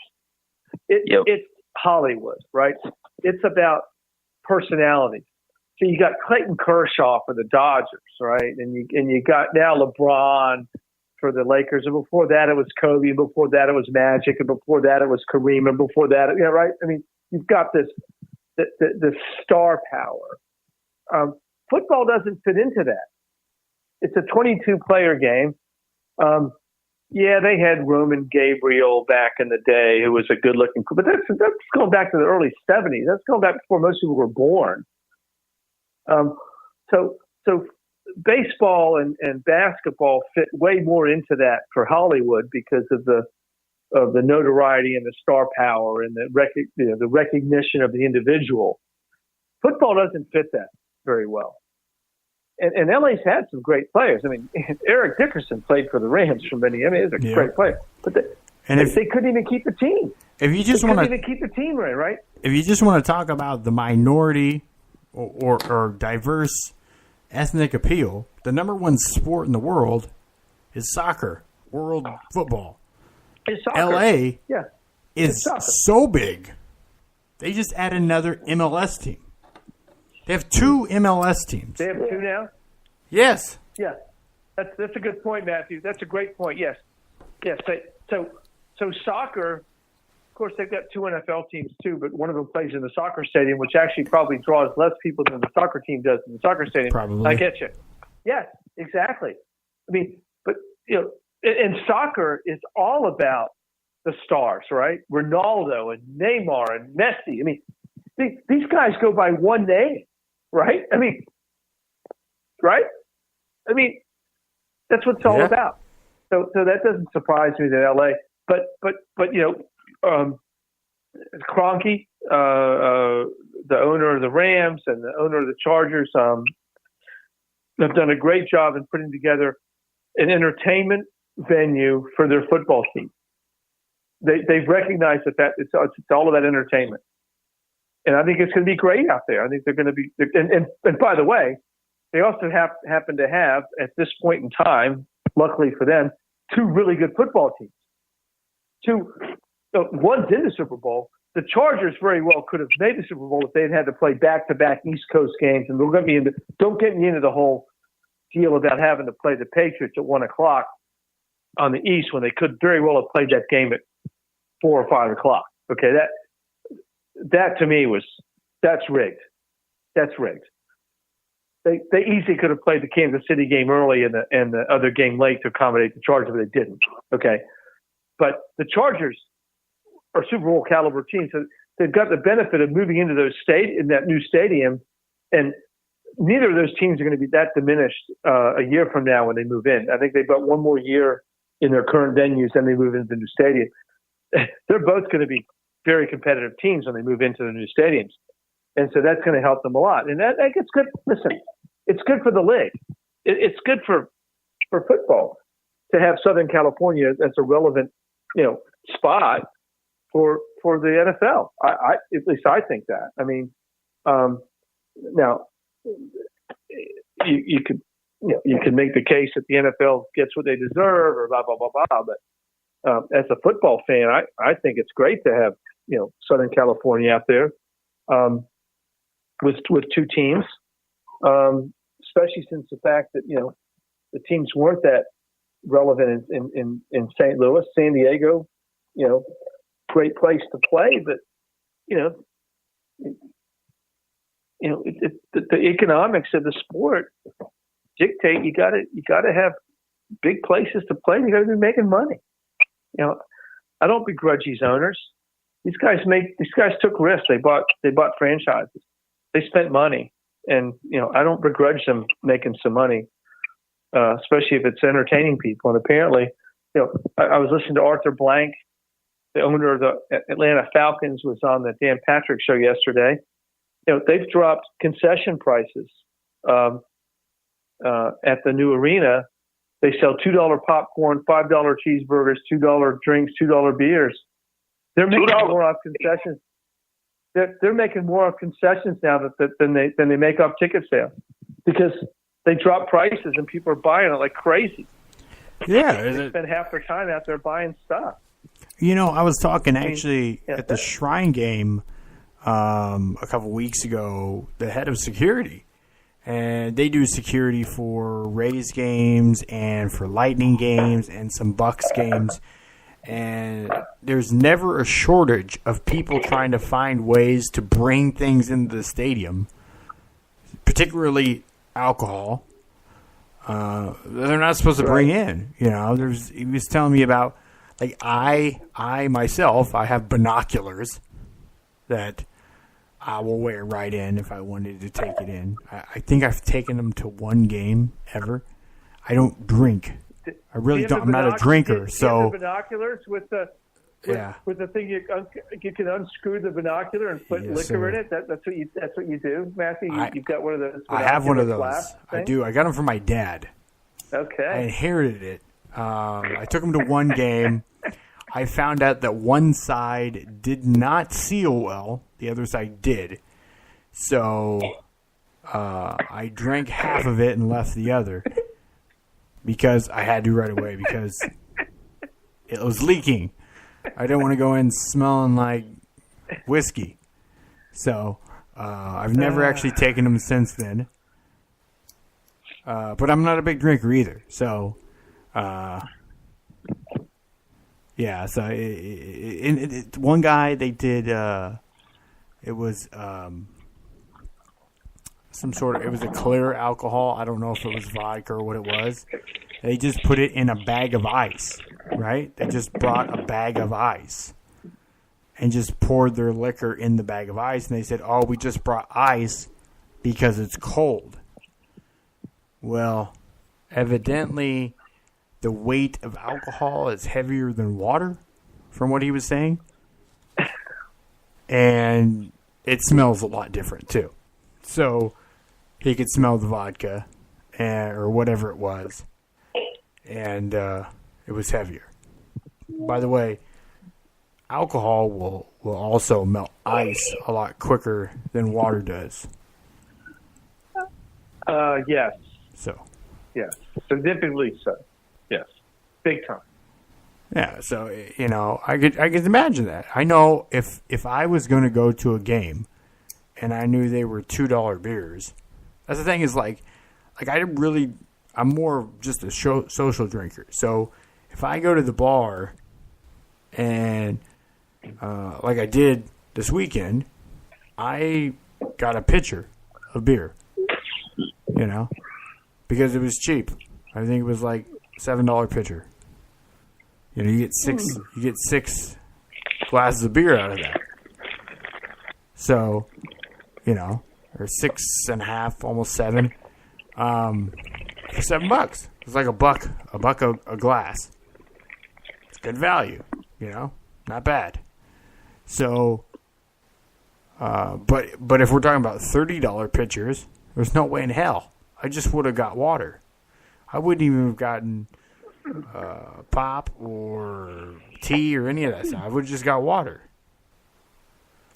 So that's the thing is that's what I've kind of said the whole time. I don't know why they say, hey, let's do $13 tall boys, you know, at a game. You know, I don't know who are they kidding? You know, people do buy it.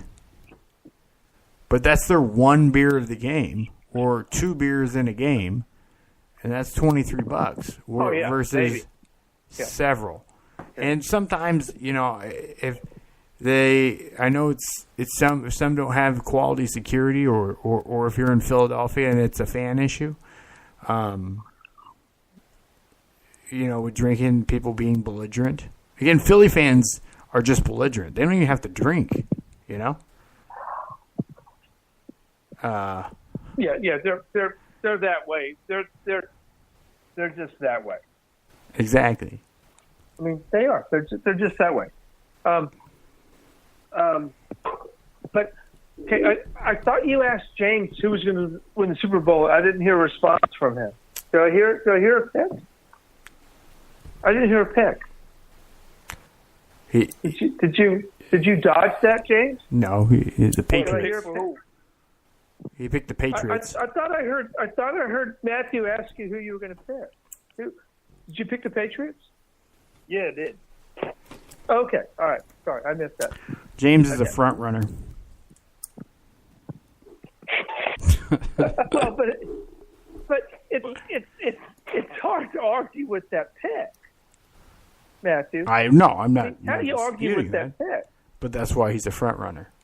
Although I am picking the Rams. So I'm picking the Rams because I want to see somebody other than the Patriots win. That's why. Well, no, I am picking the Rams for X's and O's. I believe that the Rams are going to be able to put pressure on Brady up the middle, like they did with Drew Brees. I agree with that. Now, if they don't, they'll get shredded. But I believe that they're going to be able to put the pressure up, and I also believe that they have a better running defense than the Chiefs do. So I think the Rams have a better chance, and the Chiefs almost beat the Patriots. So I'm going to go with the Rams. I mean, I think it's going to be a one-possession game. Every Patriot Super Bowl win in the Brady Belichick era has been a one-possession game. Kevin, you don't even bet like prop bets on the Pro Bowl or the Super Bowl? Yeah, this year I'm not. I've taken a hiatus from prognosticating and from betting. Did something happen at the casino, or February 3rd? Come midnight February 3rd, I'm changing that. But I took a hiatus from it. It just you know what? It became all consuming to me, so I took a break. But I like the Rams in this game. Close. I mean, listen, the Patriots, as I said, in fact, when was the last two-possession Super Bowl game? Period. It's been a long time. It's been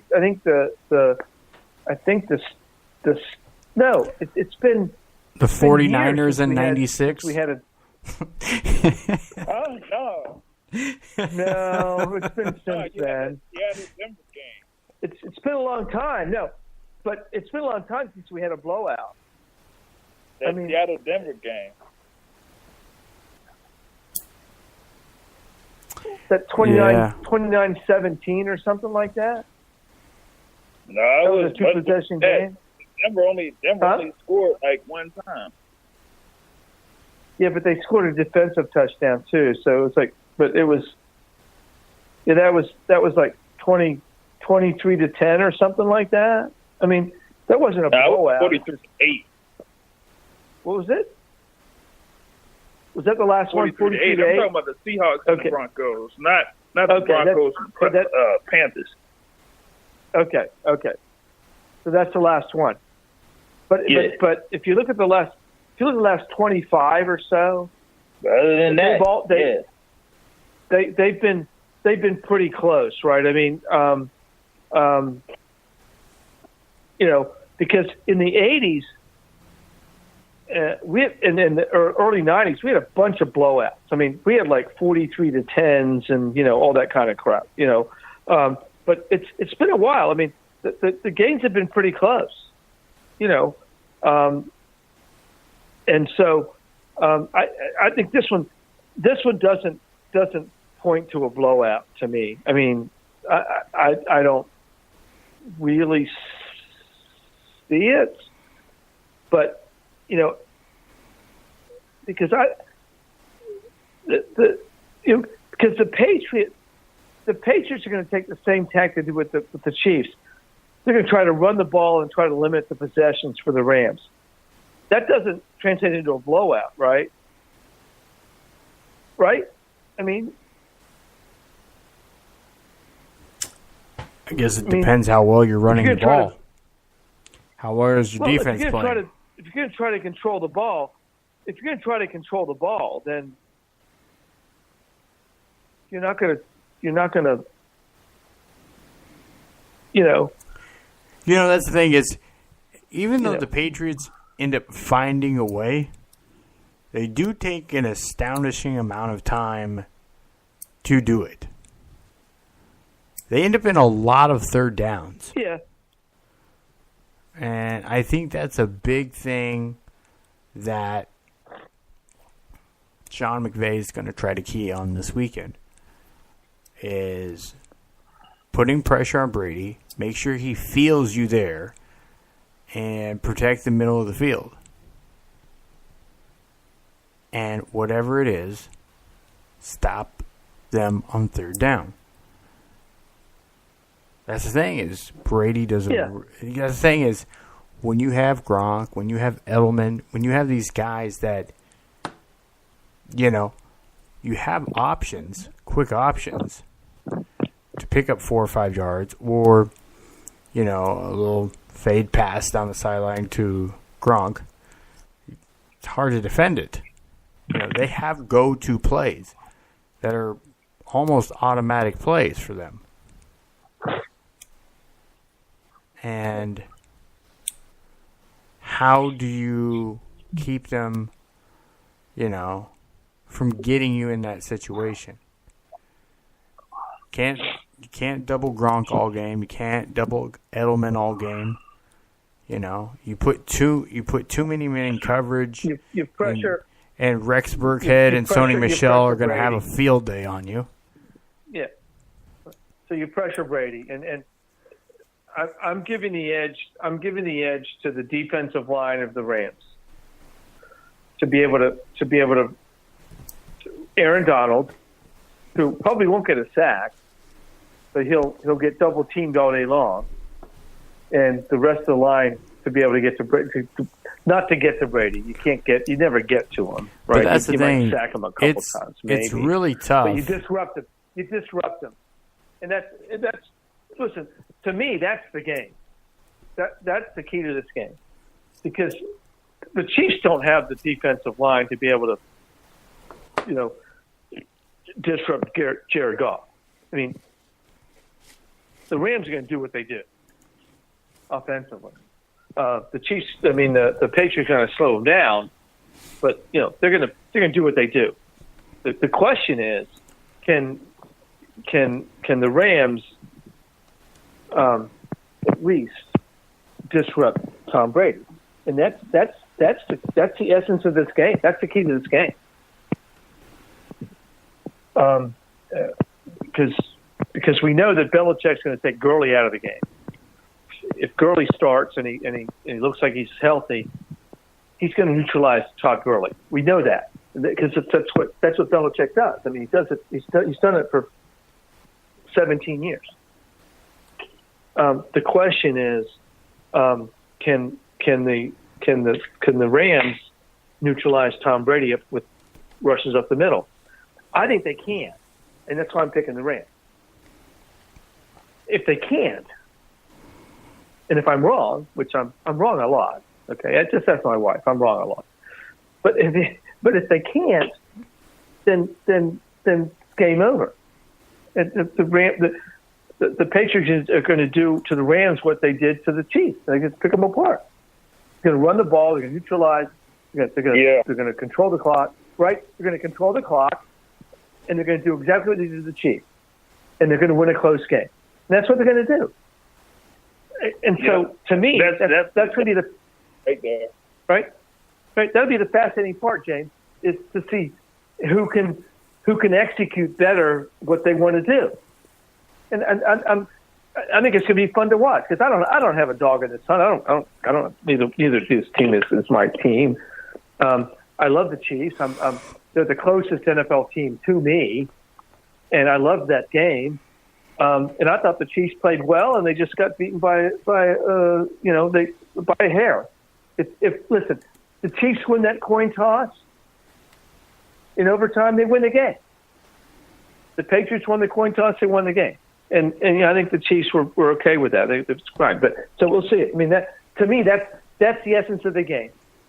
Can the Rams, disrupt Brady enough to make this a close game? I mean, it's going to be a close game. There are the two best teams in their conference, right? I mean, yeah, but the Chiefs had the home field advantage, but end of the day, these are the two best teams. They're the two best teams. And I know that the Saints had the home field, but the Rams complete team. These are two really good football teams. I'm looking forward to it. I love it. there's no Cinderella here. There's no team that doesn't deserve to be there. They both deserve what to be there, and I'm looking forward to it. But I agree with you, James. I mean, who can disrupt the other team better? And we'll see. I have the approach that the Patriots have, nowadays is that they're not, they don't really have like no big play receiver out there. So they pretty much have, went on the back of their run. I mean, Tony Michel has had, multiple games of over 100 yards rushing. They still have a, good depth chart of running backs. The James White still there and others. So, I mean, I don't see the Rams really trying to do anything to really pressure Brady because they're basically getting the ball off real fast in the passing games. It's not like they have a deep play threat. So what they do is they just, get the ball out pretty quick. The receivers they have, and that's how they basically are going to execute. Yeah, but the Pats running game's been pretty good. I mean, they controlled the clock. They had the time of possession against the Chiefs was like 42 minutes or something ridiculous like that. I mean, it was ridiculous, and so the Patriots with their coaching and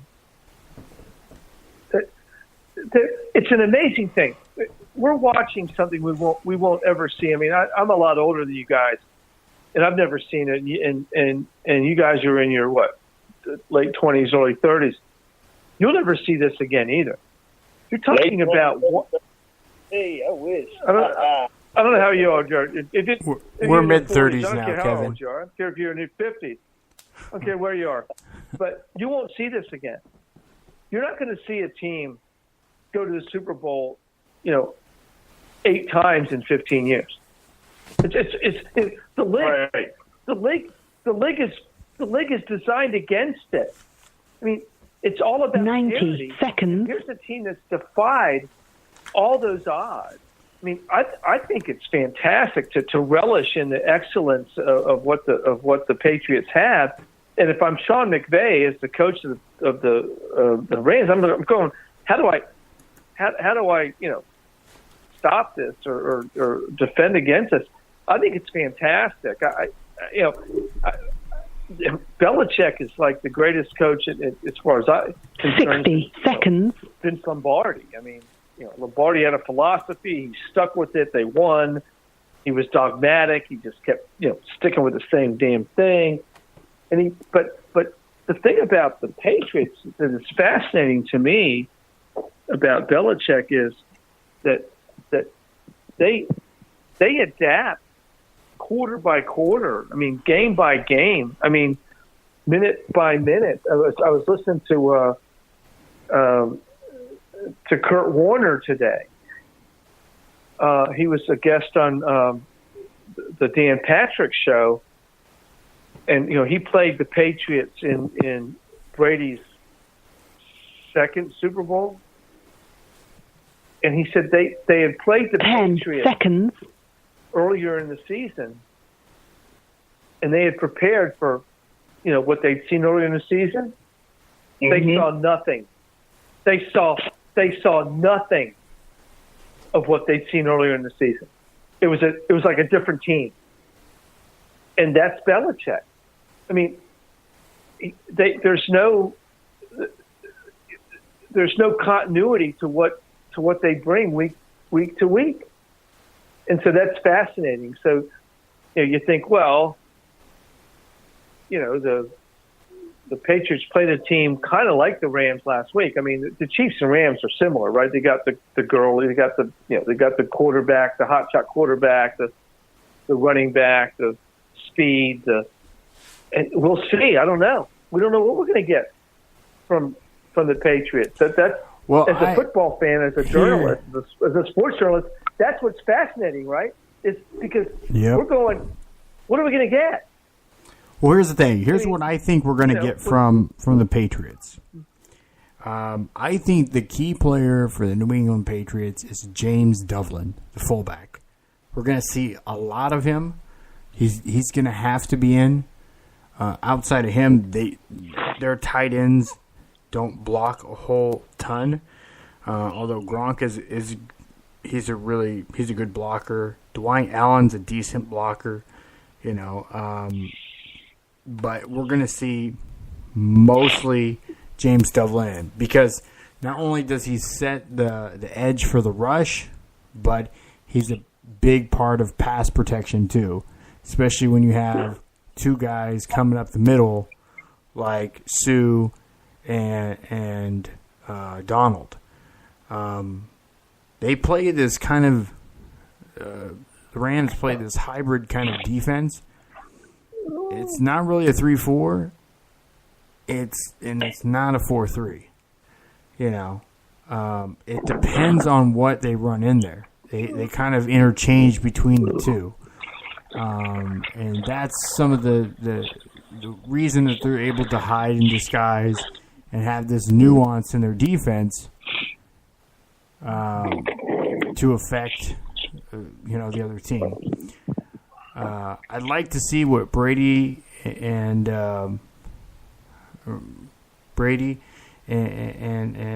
Daniels work up.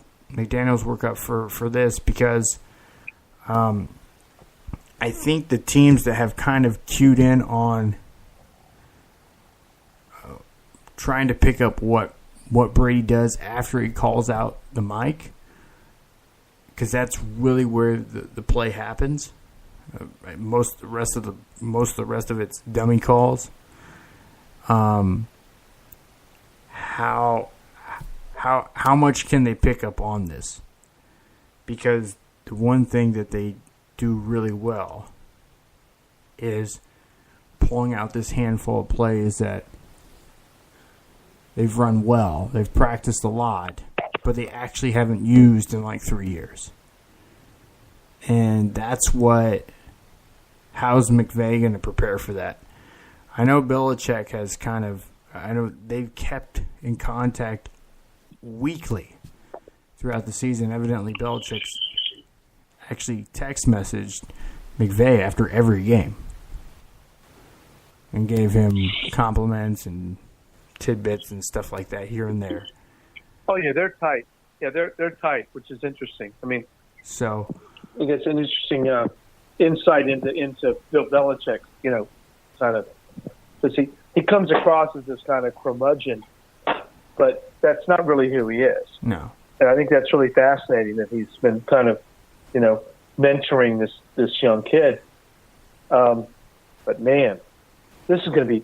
I'm really looking forward to this game. I mean, like I said, it's been a while since I really cared about a Super Bowl, but you got Belichick. Okay, so the winner will be the oldest Super Bowl champion, oldest Super Bowl winning coach, or the youngest Super Bowl winning coach. That's fascinating, isn't it? That's what you got. You're going to get the youngest or the oldest. It's fascinating to me. I mean, it's just a great storyline as a sports journalist. You're going, wow, how can you get better than this, right? You got, and Brady's already said he's not retiring, so we're not going to see a walk into the sunset like we did with Elway or with Manning, right? He's sticking around. He's not going anywhere. Now that's what he said, right? I mean, that's what he said last week. Yeah. But why would he? He's in a sport where all the rules now favor him.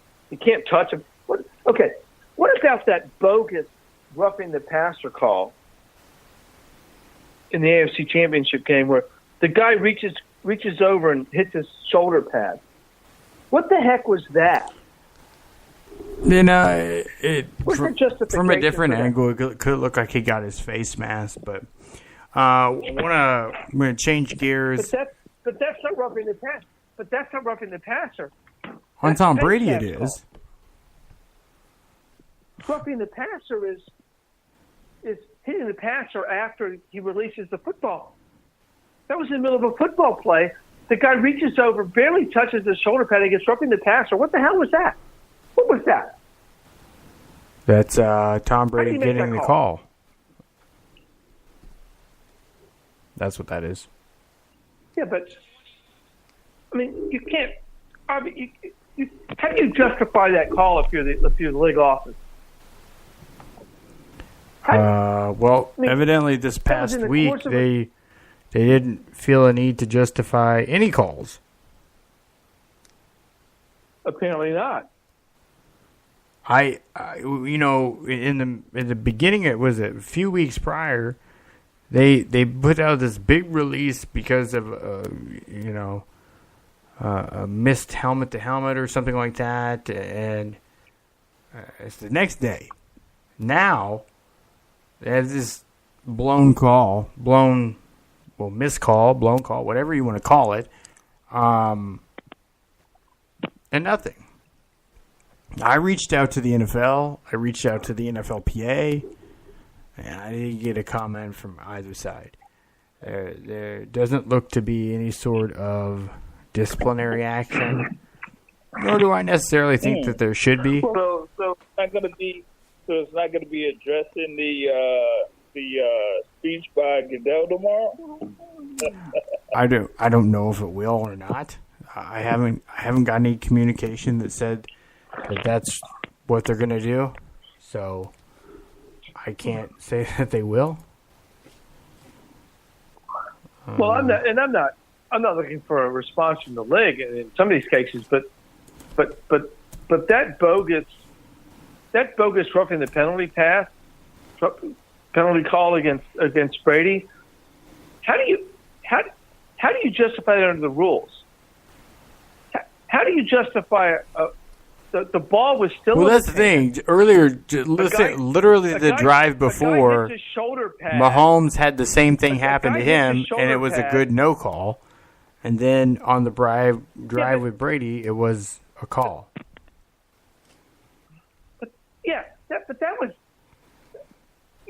But the ball's still in his hand. There's a guy between him and the defender. The defender reaches over the offensive line, barely touches Tom Brady's shoulder pad, and you call it roughing the passer during the course of the play? I mean, to me, that was more egregious. Than anything else in the entire championship weekend. That was the most egregious call that I saw, because that's an official interjecting himself into the play. I mean, that was in the course of the play. How do you justify that call? And that was a thrown flag. How do you justify a call that's so blatantly wrong? I mean, how do you justify that? I mean, that's not roughing the passer. No, that's not even close to roughing the passer, right? I mean, Brady still has the ball in his hand. So there was enough, right? There was enough that's the thing is like you want the refs to let the guys play it out and fight it out and play hard, or you want more flags. That's the thing is that there's never going to be nobody's ever going to get it the way they really want it. But we only got 30 minutes left. But Matthew, did you see that play? Yeah. Did you see that call? Yeah, it was terrible. I was screaming. That was bullshit. Terrible. It was bullshit. The referee might have been wearing a New England Patriots jersey. I mean, come on. I mean, these guys are supposed professionals. These are supposed all-star officials, all-star groups, the best of the best, and they make that call? Yep. I mean, that would have been a bad call in a high school game. That wasn't even close to being a good call. That was the most ridiculous call I've ever seen in my life. And I've been watching football for 55 years. That was egregious. It was ridiculous. That guy should be fired. What the hell was that?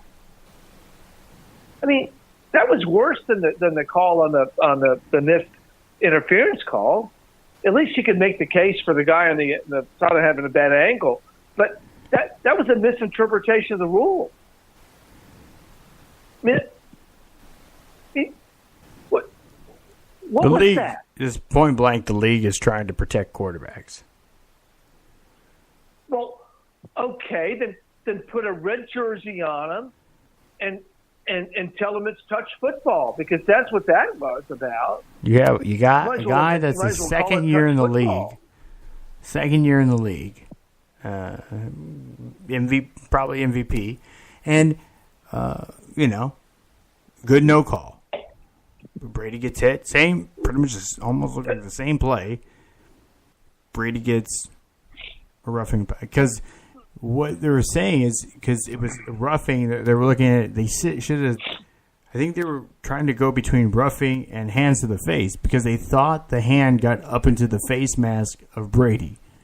It grazed it, but it didn't go into the face mask. So it was a bad call. I agree. But we got to move on. We only got 30 minutes left in the show, and I wanted to close out the show.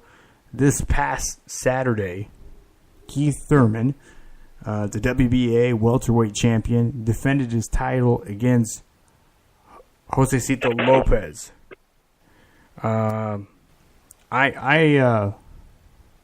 live scored that fight, like I do most major title fights.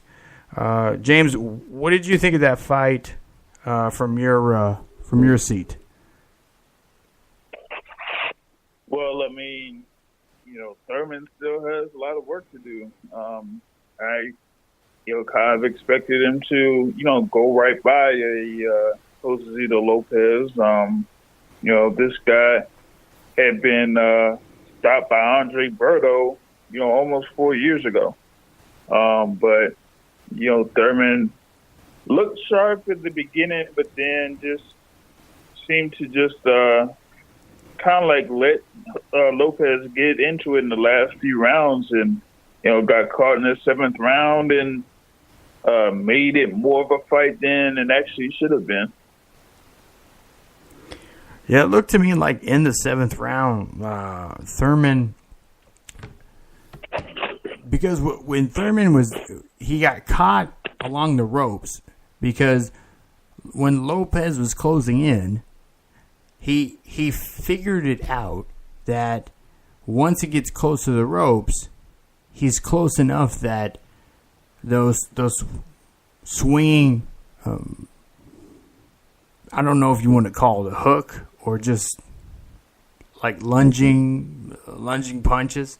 I don't really think it technically has a name, because it really wasn't. It's a desperation reaching punch is all it is. And he's close enough that he would move out. He would move laterally into the punch. And that's what happened. Because he was up against the ropes. And that was happening the entire fight, as he was trying to, even in the 12th round, he almost got caught again the same way, with like 20 seconds left in the fight. He clearly had some ring rust and needed to get back into it. But I thought in the 7th round, it looked like at the beginning of the round that Thurman was going to try to close the fight out, and then he got caught. Because he did drop them in, the second round?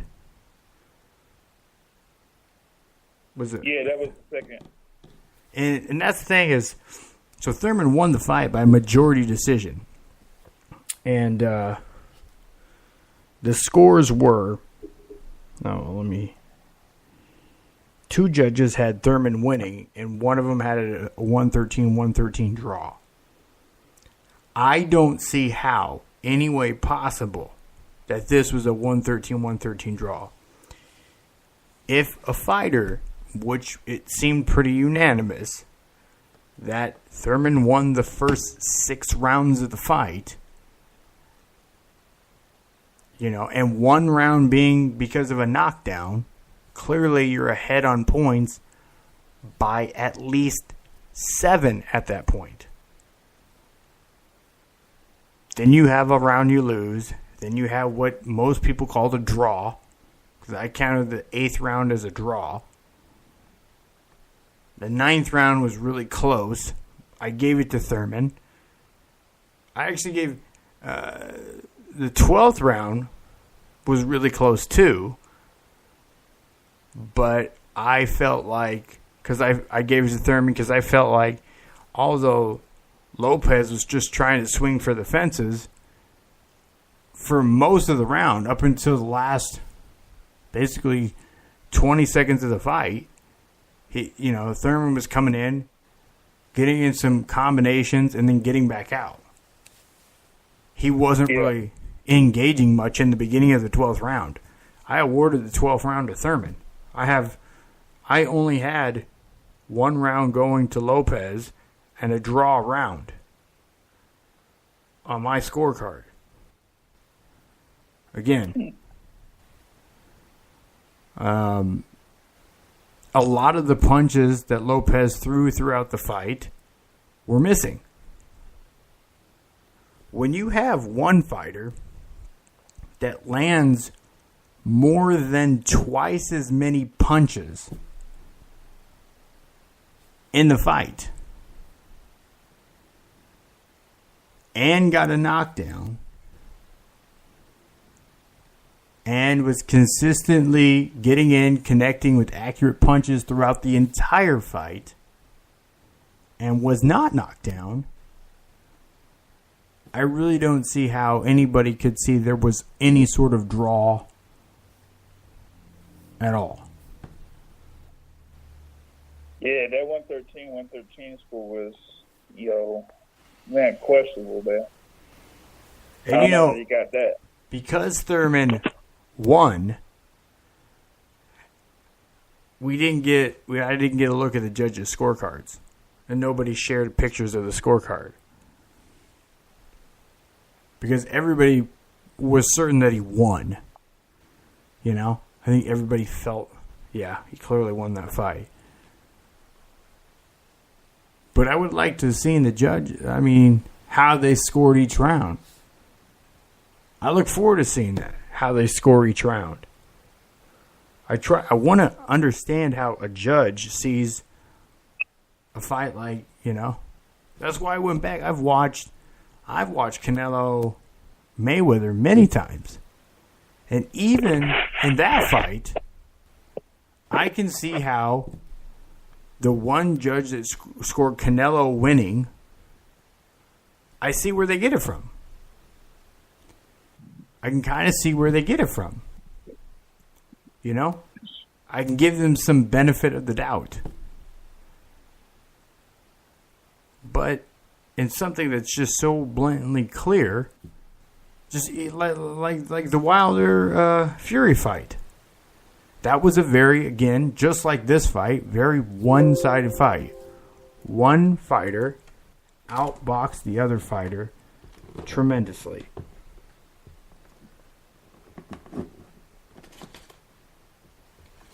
And that's pretty much...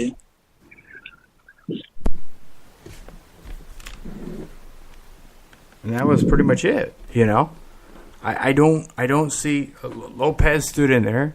He took a lot of punishment. He's bleeding from 2 or 3 different places. He was knocked down once. He was slowed down and knocked back a couple times. Thurman himself took some... for a guy, Lopez, actually looked, he was the bigger fighter. Clearly was a bigger fighter. You know, he looked like he could be fighting at 154. Not that he was winning at 154, but he looked like he could be fighting at 154. He looked that big. He was the clearly bigger fighter in this fight. And he was taking a lot of punches. I think probably one of the biggest questions people are going to have is, can Thurman finish fights moving forward? Or is he just going to work on Floyd Mayweather in the fight? Just being a defensive fighter. You know? Is that going to be his goal moving forward? And I think that's going to lay a lot of question out. I don't know if Thurman can just be a defensive fighter. You know, right? I think a fight against Errol Spence looks like a much closer fight after this. Yeah, but I don't think he's going to fight the likes of Spence next. He's probably going to have another tune-up fight before going up against a highly ranked welterweight. So, this here just shows how long he's been outside of the ring. I mean, a lot of those fighters are like saying, "Ooh, yeah, I want to go after Thurman now. Look at what he's doing out here. I want to go after Thurman now." But they're not gonna have a matched up against those guys right off the bat. Even though Thurman is talking about he would really like to face Manny Pacquiao next, but he still got a few things that he got to work on inside the ring. So I think his sharpness has to be tuned up a little bit more. Okay, so for those that say Pacquiao, Thurman, I'm telling you today, Bob Arum will not put Pacquiao in the ring with any of the other champion fighters before he puts him in the ring with Terrence Crawford. He will not. Terrence Crawford will could be Pacquiao's last fight. And Pacquiao's not done fighting. Nah, the thing is, Pacquiao's not with top rank, though.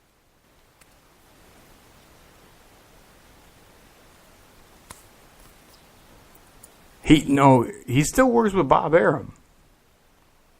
He's not with Top Rank. Nah,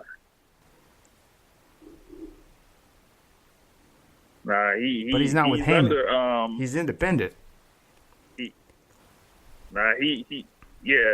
Pacquiao's independent, and he's working under Al Heyman now. That's why he fought Adrian Broner last week. Pretty much over a week ago. It was because he had signed under Al Heyman. That contract with Bob Arum was done after last year, so he was like a free agent. I'm pretty sure he's still independent. I think it's a fight-by-fight basis. He has with his own promotional label, yeah. But I think it's a fight-by-fight basis the way with that PBC. He's getting fights, it's going to be through PBC, yeah. But I think it's a fight-by-fight basis, though.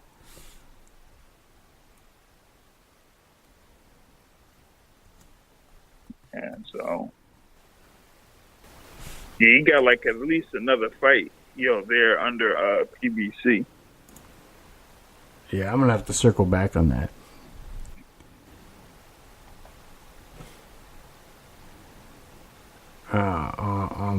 On exact, because I know he signed a deal with them, but from what I've understood, it was on a fight-by-fight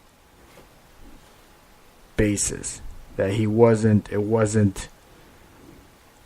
I know Matisse was one of the fights under that agreement. Broner was one of the fights under that agreement. I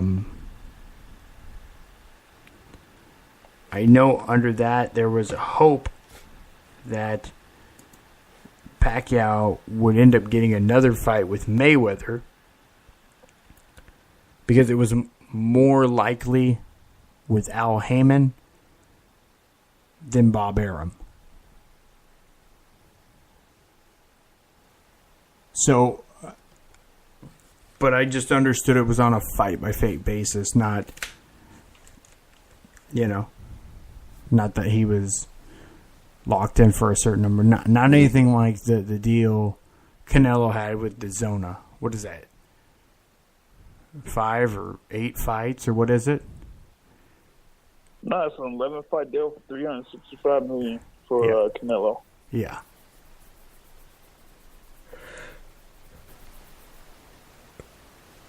He got a baseball contract for 11 fights. He got,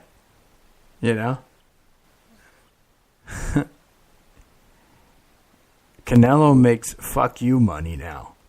I mean, he made a lot of money before, but $300 million for 11 fights plus proceeds. Now that's fuck you money, is it not? He has to, after that, be one of the top paid athletes in the world.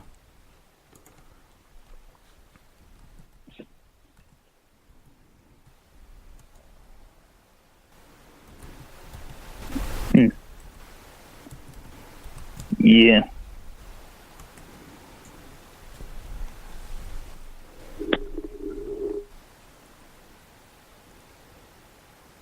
Yeah, Canelo Alvarez set to be the world's highest paid athlete after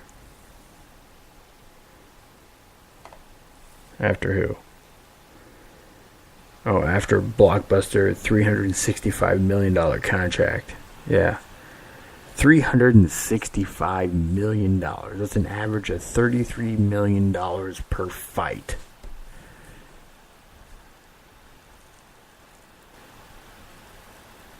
That is miraculous.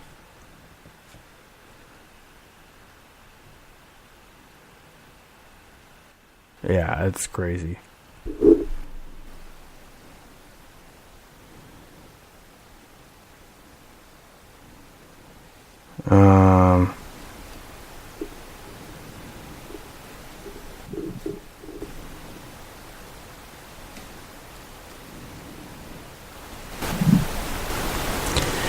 Yeah.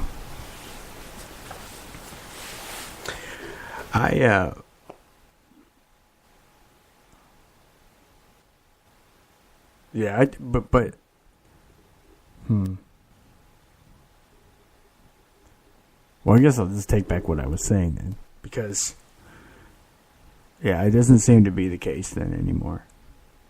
I'm wrong on that. My understanding of that, I think, is a bit off. Anyways, John Skipper, former president from ESPN, is really kind of taking the world by storm. They got a multi-year deal with Major League Baseball for DAZN. They got the Canelo, 11 fights from Canelo. He signed a $1 billion deal with Eddie Hearns to basically show all the fights from Matchroom Boxing, including Anthony Joshua.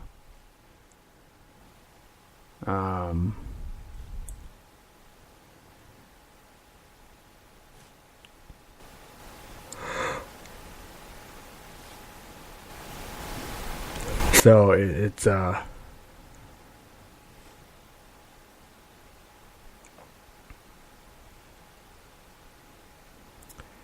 next closest is probably Lionel Messi as far as